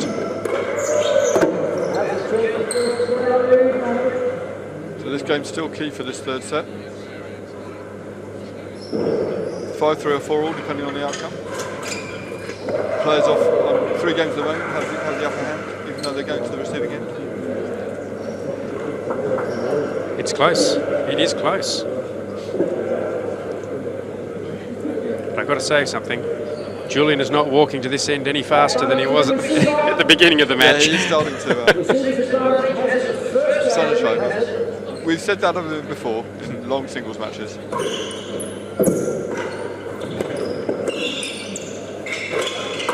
Oh, nice play. Tough shot there for John. 4 games all, the 3rd set. That game has got to have been at least 10 minutes long. Both players having many opportunities to win.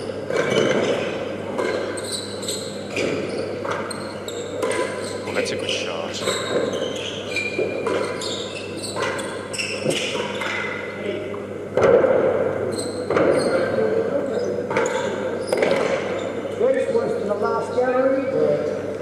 Good tactics from Ben there, get the service end back.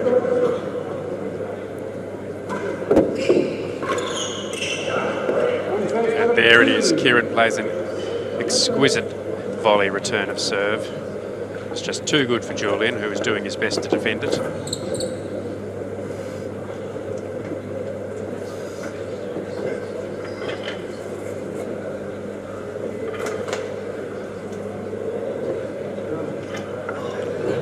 Based on this, we could be here for some time yet. So it doesn't feel like a quick match at all, does it, Nick? Next match scheduled to start in 15 minutes. Two of the players sitting next to me, one from each team. Watching from the upper gallery here. Not to worry, everyone is enjoying themselves. Everyone loves a long match. Great put away from Ben there. 15 allowed, says better than 2 yards, better than 2.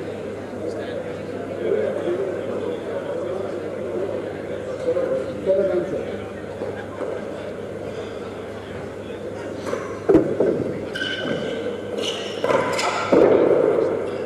Get it loud.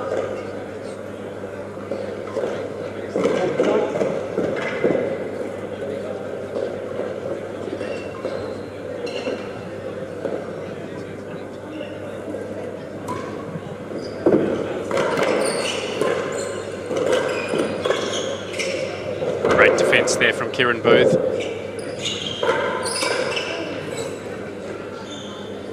But Ben couldn't quite follow up. But Kieran played 2 really nice shots there.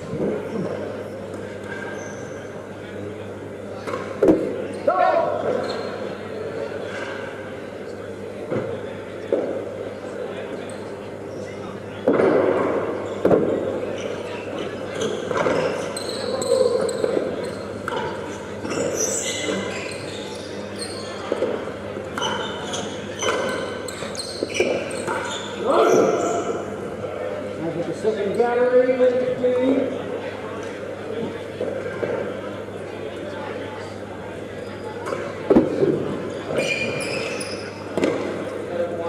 Has it better than the yard?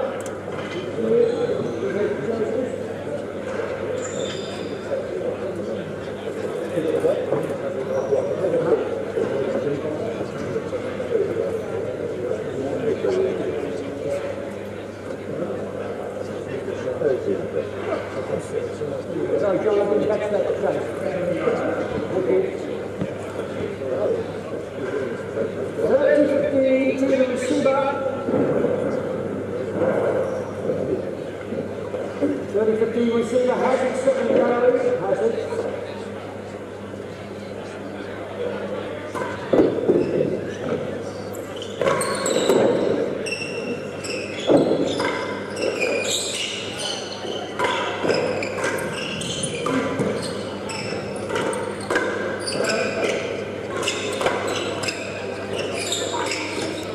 Oh, Nick. Awesome That was play. just like our boomerang practice the other day, wasn't it?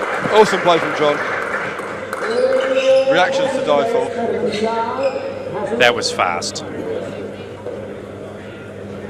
They make it look a bit easy, these youngsters. There's a few of them do it the same way.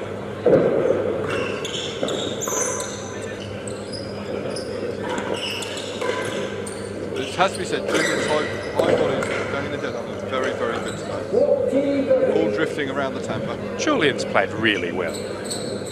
I mean, he's hurting, you can see that, but no one's ever accused him of not trying. Another weak shot from Kieran.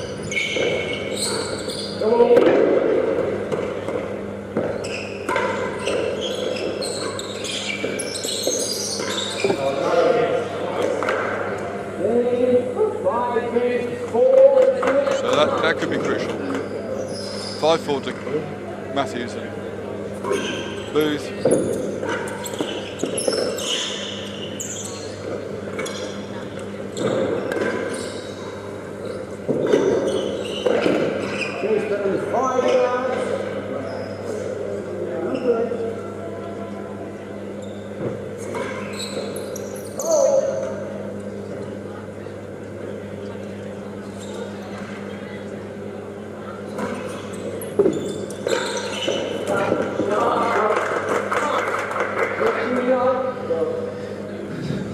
almost an innocuous shot, that one, wasn't it? The way he rolled it in.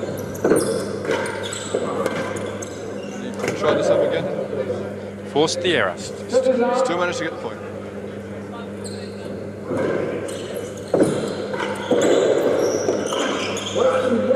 So that's from several points for the 5-3 lead. They now found themselves set points down. Yes, how things can turn.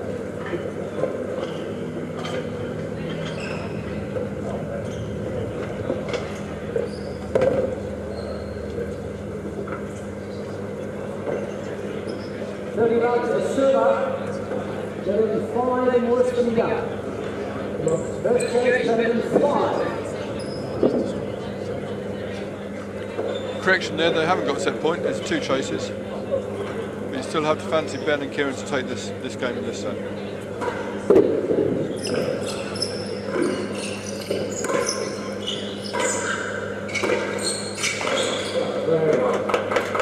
Now we have some set points.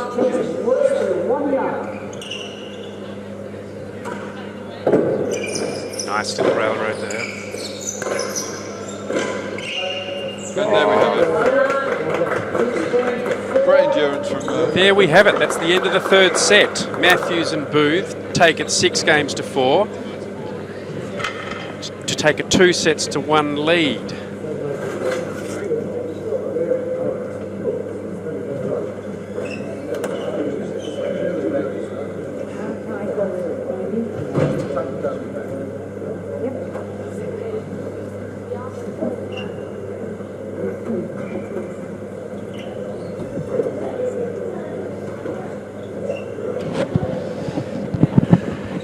As we wait a moment before we start the 4th set, we have a little change here in the commentary team. Nick Jones is stepping out for a while, and coming in is the Royal Melbourne Tennis Club's president, Mr. Fred Kinnemoff. G'day, Nick. I mean, excuse me. G'day, Fred. Thank you, Owen. It's good to be back in the... We had a fun day yesterday and some great tennis, and that's continued on today. It certainly has. The crowd's building. We had well over 100 here yesterday, and judging by the sound coming from all around us, we're clearly getting to those sort of numbers again here today. Well, could it be, Owen, that we're getting to near beer o'clock time? It's starting to move towards that hour. We've got Boomerang Pennant on here at the moment. Certain sets are winding up and we're coming up to the 5 o'clock changeovers. And Boomerang Pennant, wash your mouth out, sir. Sorry, I'm just thinking of the Pennant Knights. What a great team that is. But I think you're right about beer o'clock. I think it could also be pink gin time, and the Champagne Club also might be winding up again as well. Oh, bad luck there for Snowy. He's just caught one in the back. Yes, the lower back. Yeah, almost the very lower back, but we won't go there.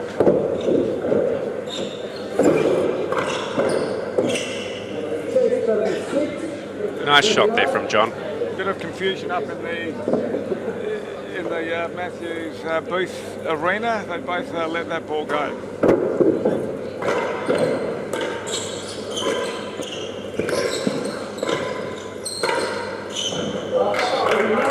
That was a pretty point.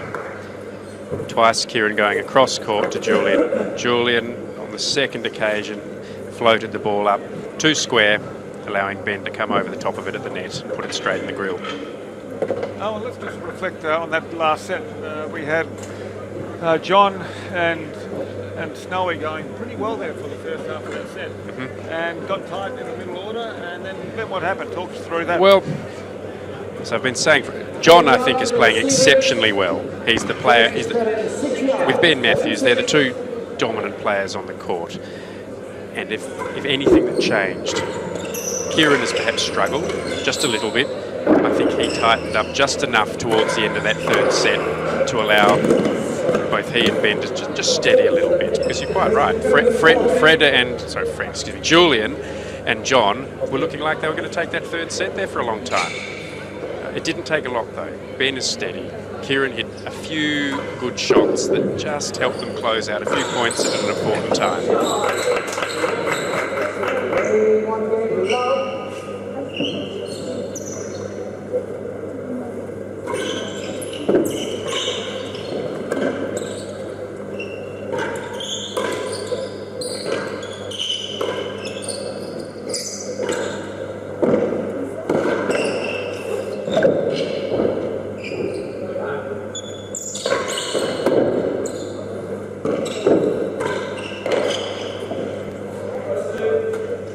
Has the Jets better than 2?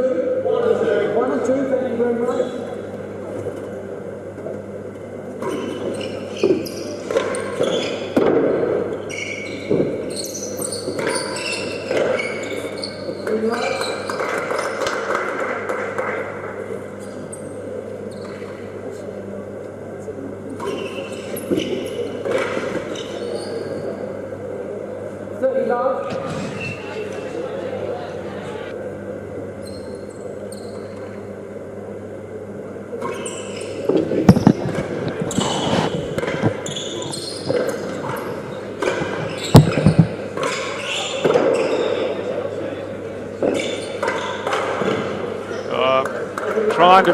Trying for a force into the winning gallery by John, and Kieran just popped one into the net, forces the change. Change of ends. Both teams just trying to settle themselves. I'll have a little bit of a break here, catch some water. Early phase of the next set. Move into the fourth set here. Really do think that Ben and Kieran will be pretty happy to be in this position, being 2-1 up. They were a bit rattled in that third set. See how they settle.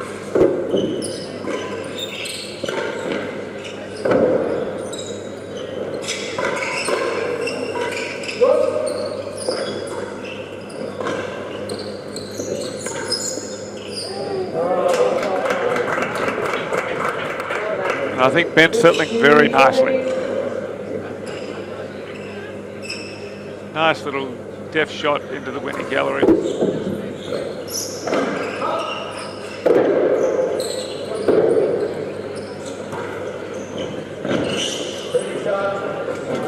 Ben sensed John moving up in front of the grill to move up in front of the tambour, and he just slotted one underneath the winning gallery around the legs of Julian, and Julian wasn't expecting that, so nice play by Ben. He's really got some great court sense there. Yeah, taking control.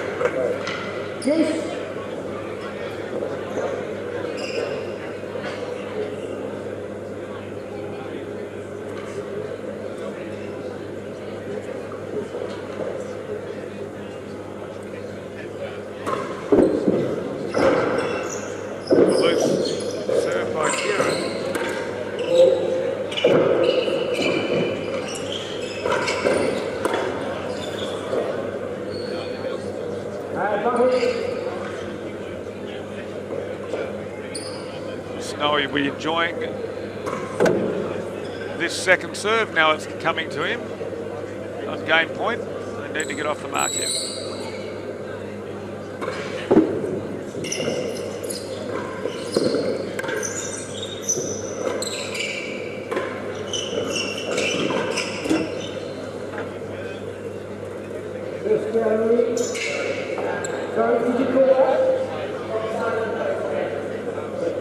Pretty sure that looked like a stroke, so didn't quite make the net.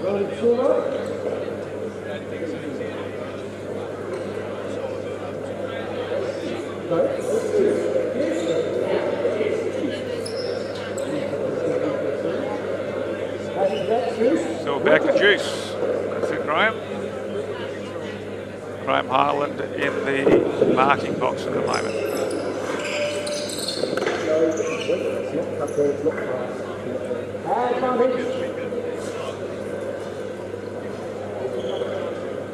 Okay. Advantage to Snow.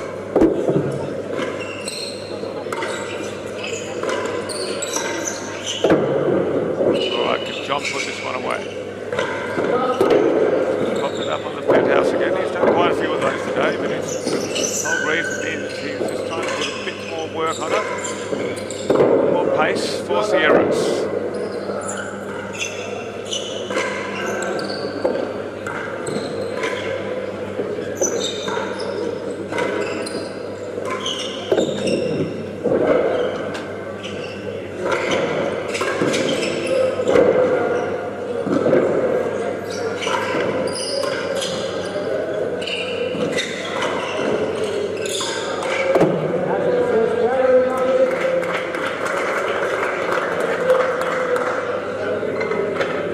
Very good rest again, a longer one, quite a few going up on the penthouse.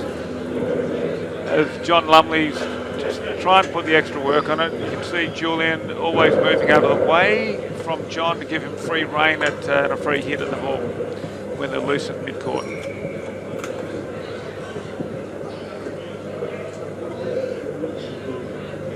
He's always got a friendly smile on his face, John. Great nature.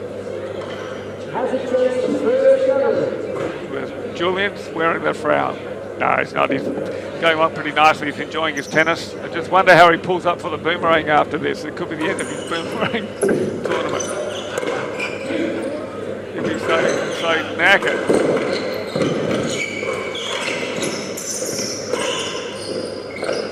Although the good news last night was Julian's team managed a good strong win without Julian playing. So the early call by Julian to make sure he was fresh for the game, good playing with John today, was a good call. Has it 2 yards? So perhaps Julian may use that tactic for the rest of his boomerang matches after this. Although I doubt it. You can hardly see Julian, one of the best handicap players, missing out on a handicap match, particularly a 45-minute one like we play in the boomerang, first to 8.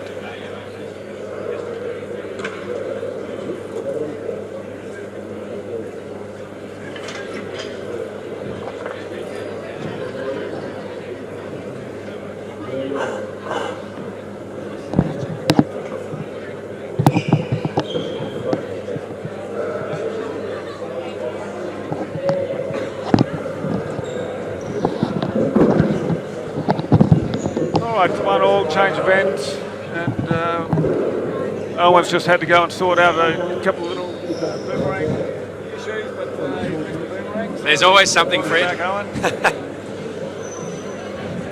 Nothing too onerous? Nothing too onerous, just someone taking a ball in the eye. Nothing that 4 hours of ice won't cure, I hope. Well, that's good. Never like to hear that going on, but anyway, I hope the character is back on the course soon.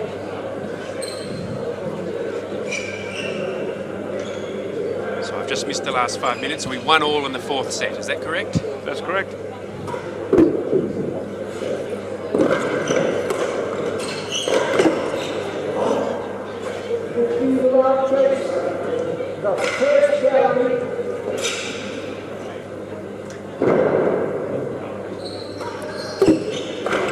The President has just knocked back the last piece of commentary chocolate brownie, which means I will be off the air for another 30 seconds or so. Correct, I thought it had your name on it.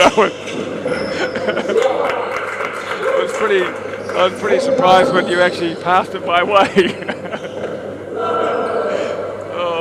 Although it definitely would have gone beforehand if someone like Andrew Gould was in the commentary box, I'm sure. It's all coming out now. Which I hope Gould is going to be joining us for the commentary of the next match at some point. So, and I was just telling the audience before about Snowy stepping out of his boomerang match last night. His team, including James Gould, 2 Lumleys played without Julian. Yeah, I know. No, look, I didn't see it, but I've seen the scores, and that team is going to take some beating. As Julian said himself, he was doing what's called an Andrew Schneider. 2 boomerangs ago, his team won the boomerang, Andrew being the captain, who elected not to play himself in the final, which which is a big call. It's a big call, and Julian did it for his team last night, not in the final, in their very first match.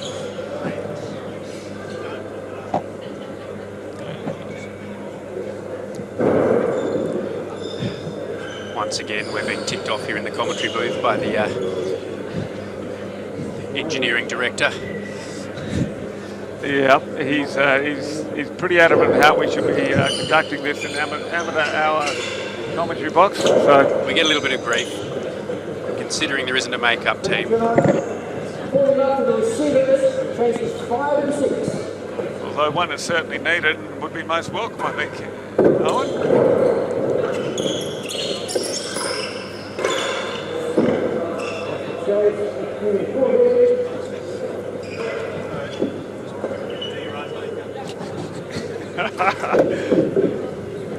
There's lots of funny men in the background here, Owen. What do you think? I reckon. I think it's time we sack the director of technology. Clive Smith, he's done a great job setting everything up here at OTC. As well as our streaming technology. Clive from Fuzzy TV. Plug in for them. Yeah, a well-deserved plug. Any course around the world would like to put in some technology, I'm sure Clive would be happy to do it. Remotely, all airfares and meals would be welcome and welcome to be paid for. Clive will probably, he does enjoy a good glass of red, so I think the meal and beverage package might outweigh the actual airline fee. What do you think, Alan? I don't think we want to go offering Clive any food and beverage packages. I'm not sure if he's a glass of wine man either. I think it could be a That's right. keg of beer, I'd say.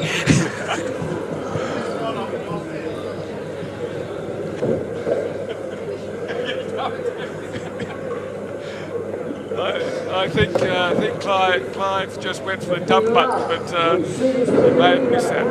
It's good to get a few cheap shots in while we can. Let's just wait till he leaves the commentary booth, then we'll really get stuck in. So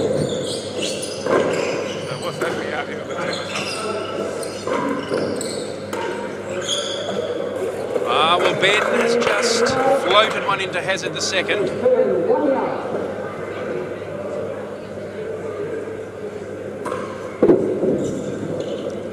Overlooking a railroad. Lucky to get away with that way. That was a big stretch out of, slightly out of position with a bad bounce. He had to go, John. He had to beat. I think it was better than a yard. He didn't quite do it.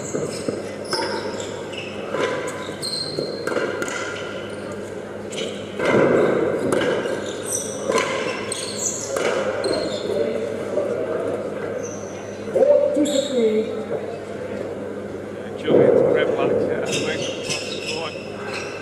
As always, ends up with a consistent result. He's so low to the ball. He does. He's a great conserver of energy, Julian.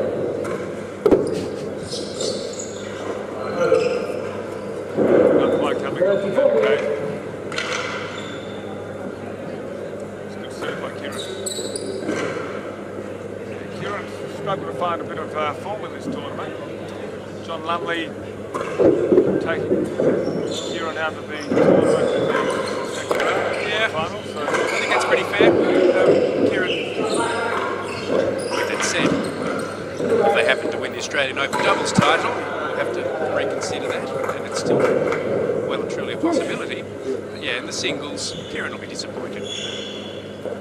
Kieran's home court, of course. We're always very keen to see Kieran. He's an amateur. He works very hard to get himself across to the major tournaments. He does. He's in the top 10, which is a great achievement for amateurs, of course. Yeah, I think he's number 8. He's number 8 in the world at the moment. I think he's been as high as 6th. One or two for him disappointing results in the last 6 months. Said with the idea that his expectations are very high. He puts in a lot of time on court. down in here in Melbourne. He doesn't have as strong a hitting partners, if you will, like the talent of Ben Matthews or Chappie or someone like that. So I think he does very well to put in the effort and time and to travel and get as much hitting as he can. He does. He does. He was at the World Doubles Championship last year. He travelled, I think, to all 4 Opens. I know he's very serious about his tennis, and I've no doubt he would love to get into the top 5 and give himself a championship. We've got a real opportunity here to win a berth in the doubles. Let's be frank, they'll be disappointed if they don't make it to the final. Yep.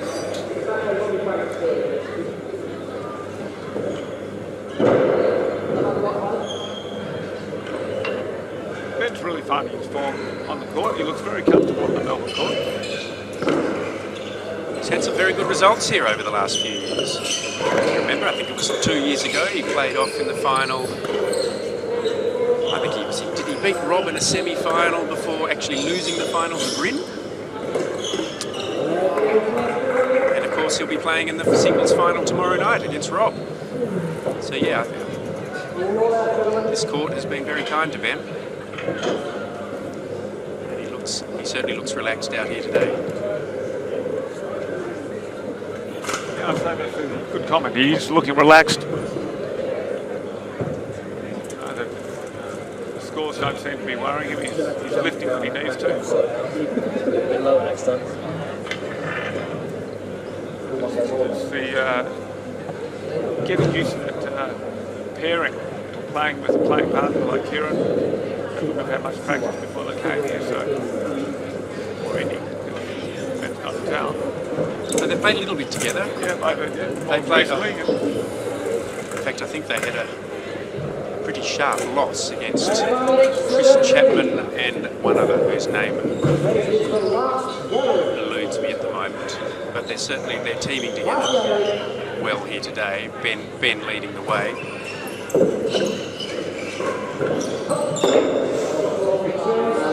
The ball hit the bando, which wasn't good enough.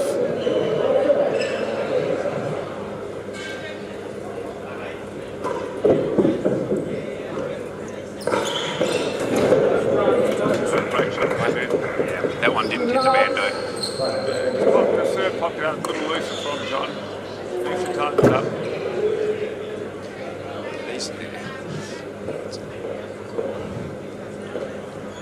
Stick it with the railroad, don't? It's usually the preferred serve at this level. But it has to be good. They're sharing the dead on between them. Going 1-on-1. Ben and Kieran. It's a nice railroad. Oh, very solid from John. Serve and volley. Yep, serve volley. Perfect.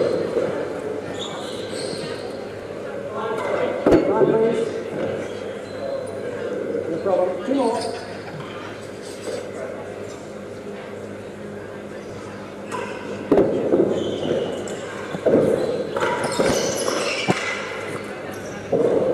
Snowy trying to do one from behind the back, like Matthews, Fay. Not quite sure whether that one quite came off, Owen. Not something he usually practices. No, he got caught out of position. He did save a chase, I suppose.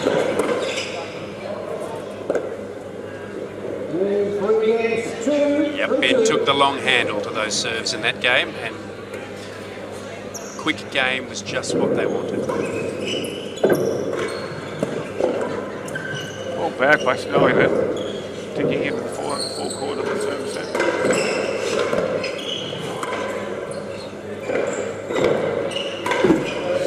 Loose shot by John. He'd be ruining that one, not happy. Came straight to him. Looking for the base of the timber, and what did he find? He found the nets.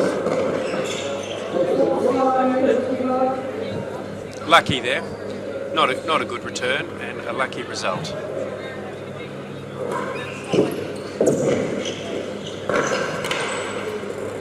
Putting the weight on the ball there, Kieran. Now he one- needs to that find one on the another other- serve. That one, on the other hand, came with interest, as did that The one. line where more than the hour works for last. Booth and Matthews are what's called going for the jugular here. This is their moment. They know they can take this match in the next 10 or 15 minutes if they put it together. 3-2 up here in the fourth set, coming to the service end. They're just showing the importance of the tight serve, Owen. The last two service games have not, including this one, have just not been tight enough. No, and Kieran made that decision just as Ben in the previous match, to attack at all costs on the return. Missed one, but he got two right. Now there's the difference in a tight serve right there.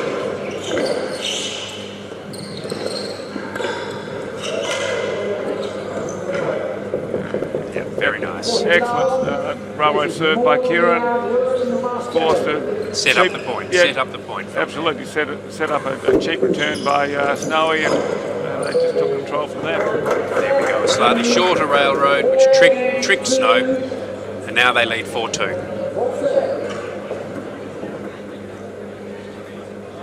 I think John needs to regroup here. 4-2 service.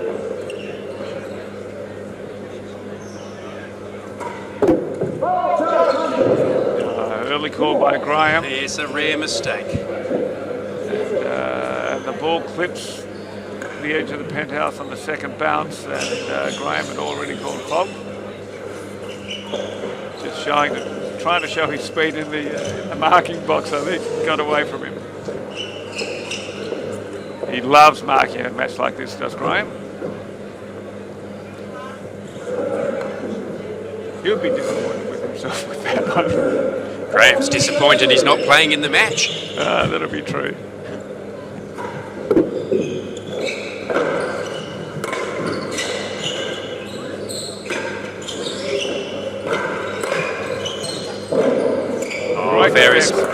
Very special defence from this end.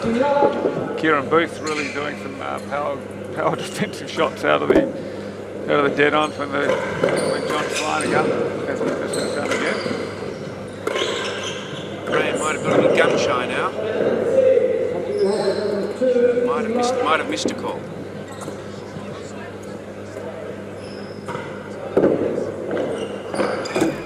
Great serve.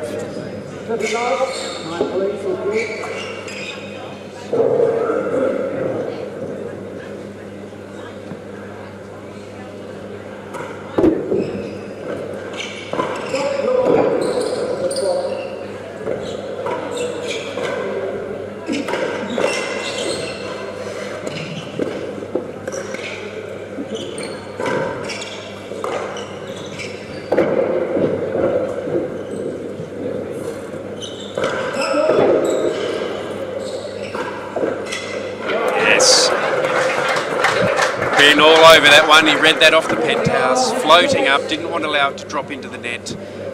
Took it on the full, put it away. Yeah, we've seen quite a few balls go up on the penthouse, and these players, particularly John and Kieran, are just trying to wind up on most balls, and they'll just miscue a few, and up they go. That one just kicked away from John at the last minute, as it often does. Going 40 yards to the receivers. But they're going for their targets. It's great to see. Yeah, just going a few. Well, it's difficult hitting what was not quite a stationary ball, but it wasn't a ball that had any pace on it. John had to make all the pace. Quite frankly, you missed quite a few of those. Much better served by John. Wins the chase. Where they go? There they go. Another game in hand, and set. one more away from the... And Kieran is going to have a crack here at finishing this quickly. That ball had smoke on it. Probably fair to say that Kieran can hit as fast a ball as anyone. So it's going around at the moment. Haha, and that's what you get for it occasionally. That's right. That is right. So for anyone who's not familiar with the game, seeing that one, when the ball goes over the net, Smart shot there from on the Kieran. full, after hitting a penthouse, it's you lose the point. Deep out of play.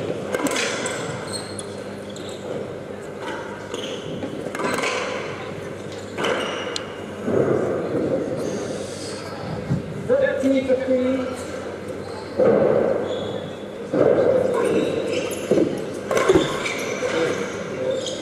15, just 2 yards. Kieran's miscued a couple in this game, and we've drifted back to 40-15 down. So They are. You can just tell they would have liked to have gone 4 dead-ons in a row, but they'll have to make do with only one. not such a good return, Owen.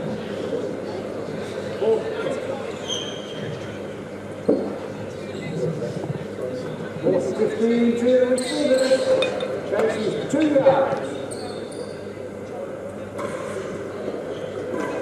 Julian won't have any trouble with a 2-yard chase, of course, depending on the serve from Kieran.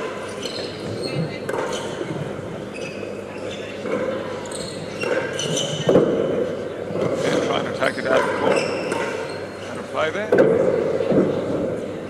Still going for that. They're going to.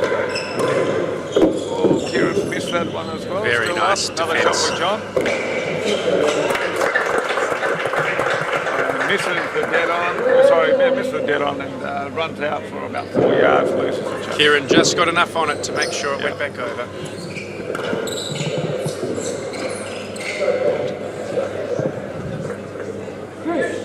A misstep there from Julian.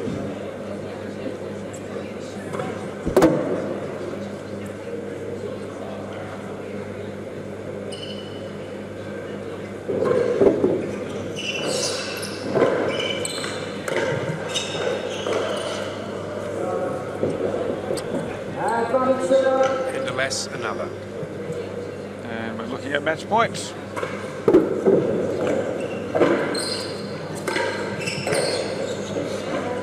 That. Well played by Kieran and Ben. Yeah, a really strong finish. It was a really close match. Ben and Kieran have now won the 4th set 6-2.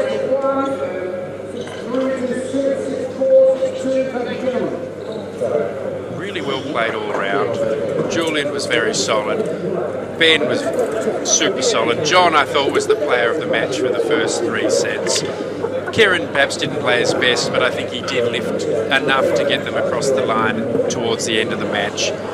And I think we should also give mention to Graham Hyland, who marked exceptionally well throughout the match. I hope everyone's enjoyed this broadcast and this match. We'll return here shortly for the second semi-final, which will feature Rob Fay, the world champion, playing alongside Chris Chapman, and they will be playing against Nick Howell and Rory Gunn. We're going to go offline for a little bit, but stay tuned. Thanks very much, Fred. It's been enjoyable. And I'd have to give Scully great credit for playing a great match as well, and he'll be happy to hang up the boots after this tournament, I would have thought, because that's a lot of tennis, and he's played beautifully. Okay, so yep, we'll on to the next match. Thank you.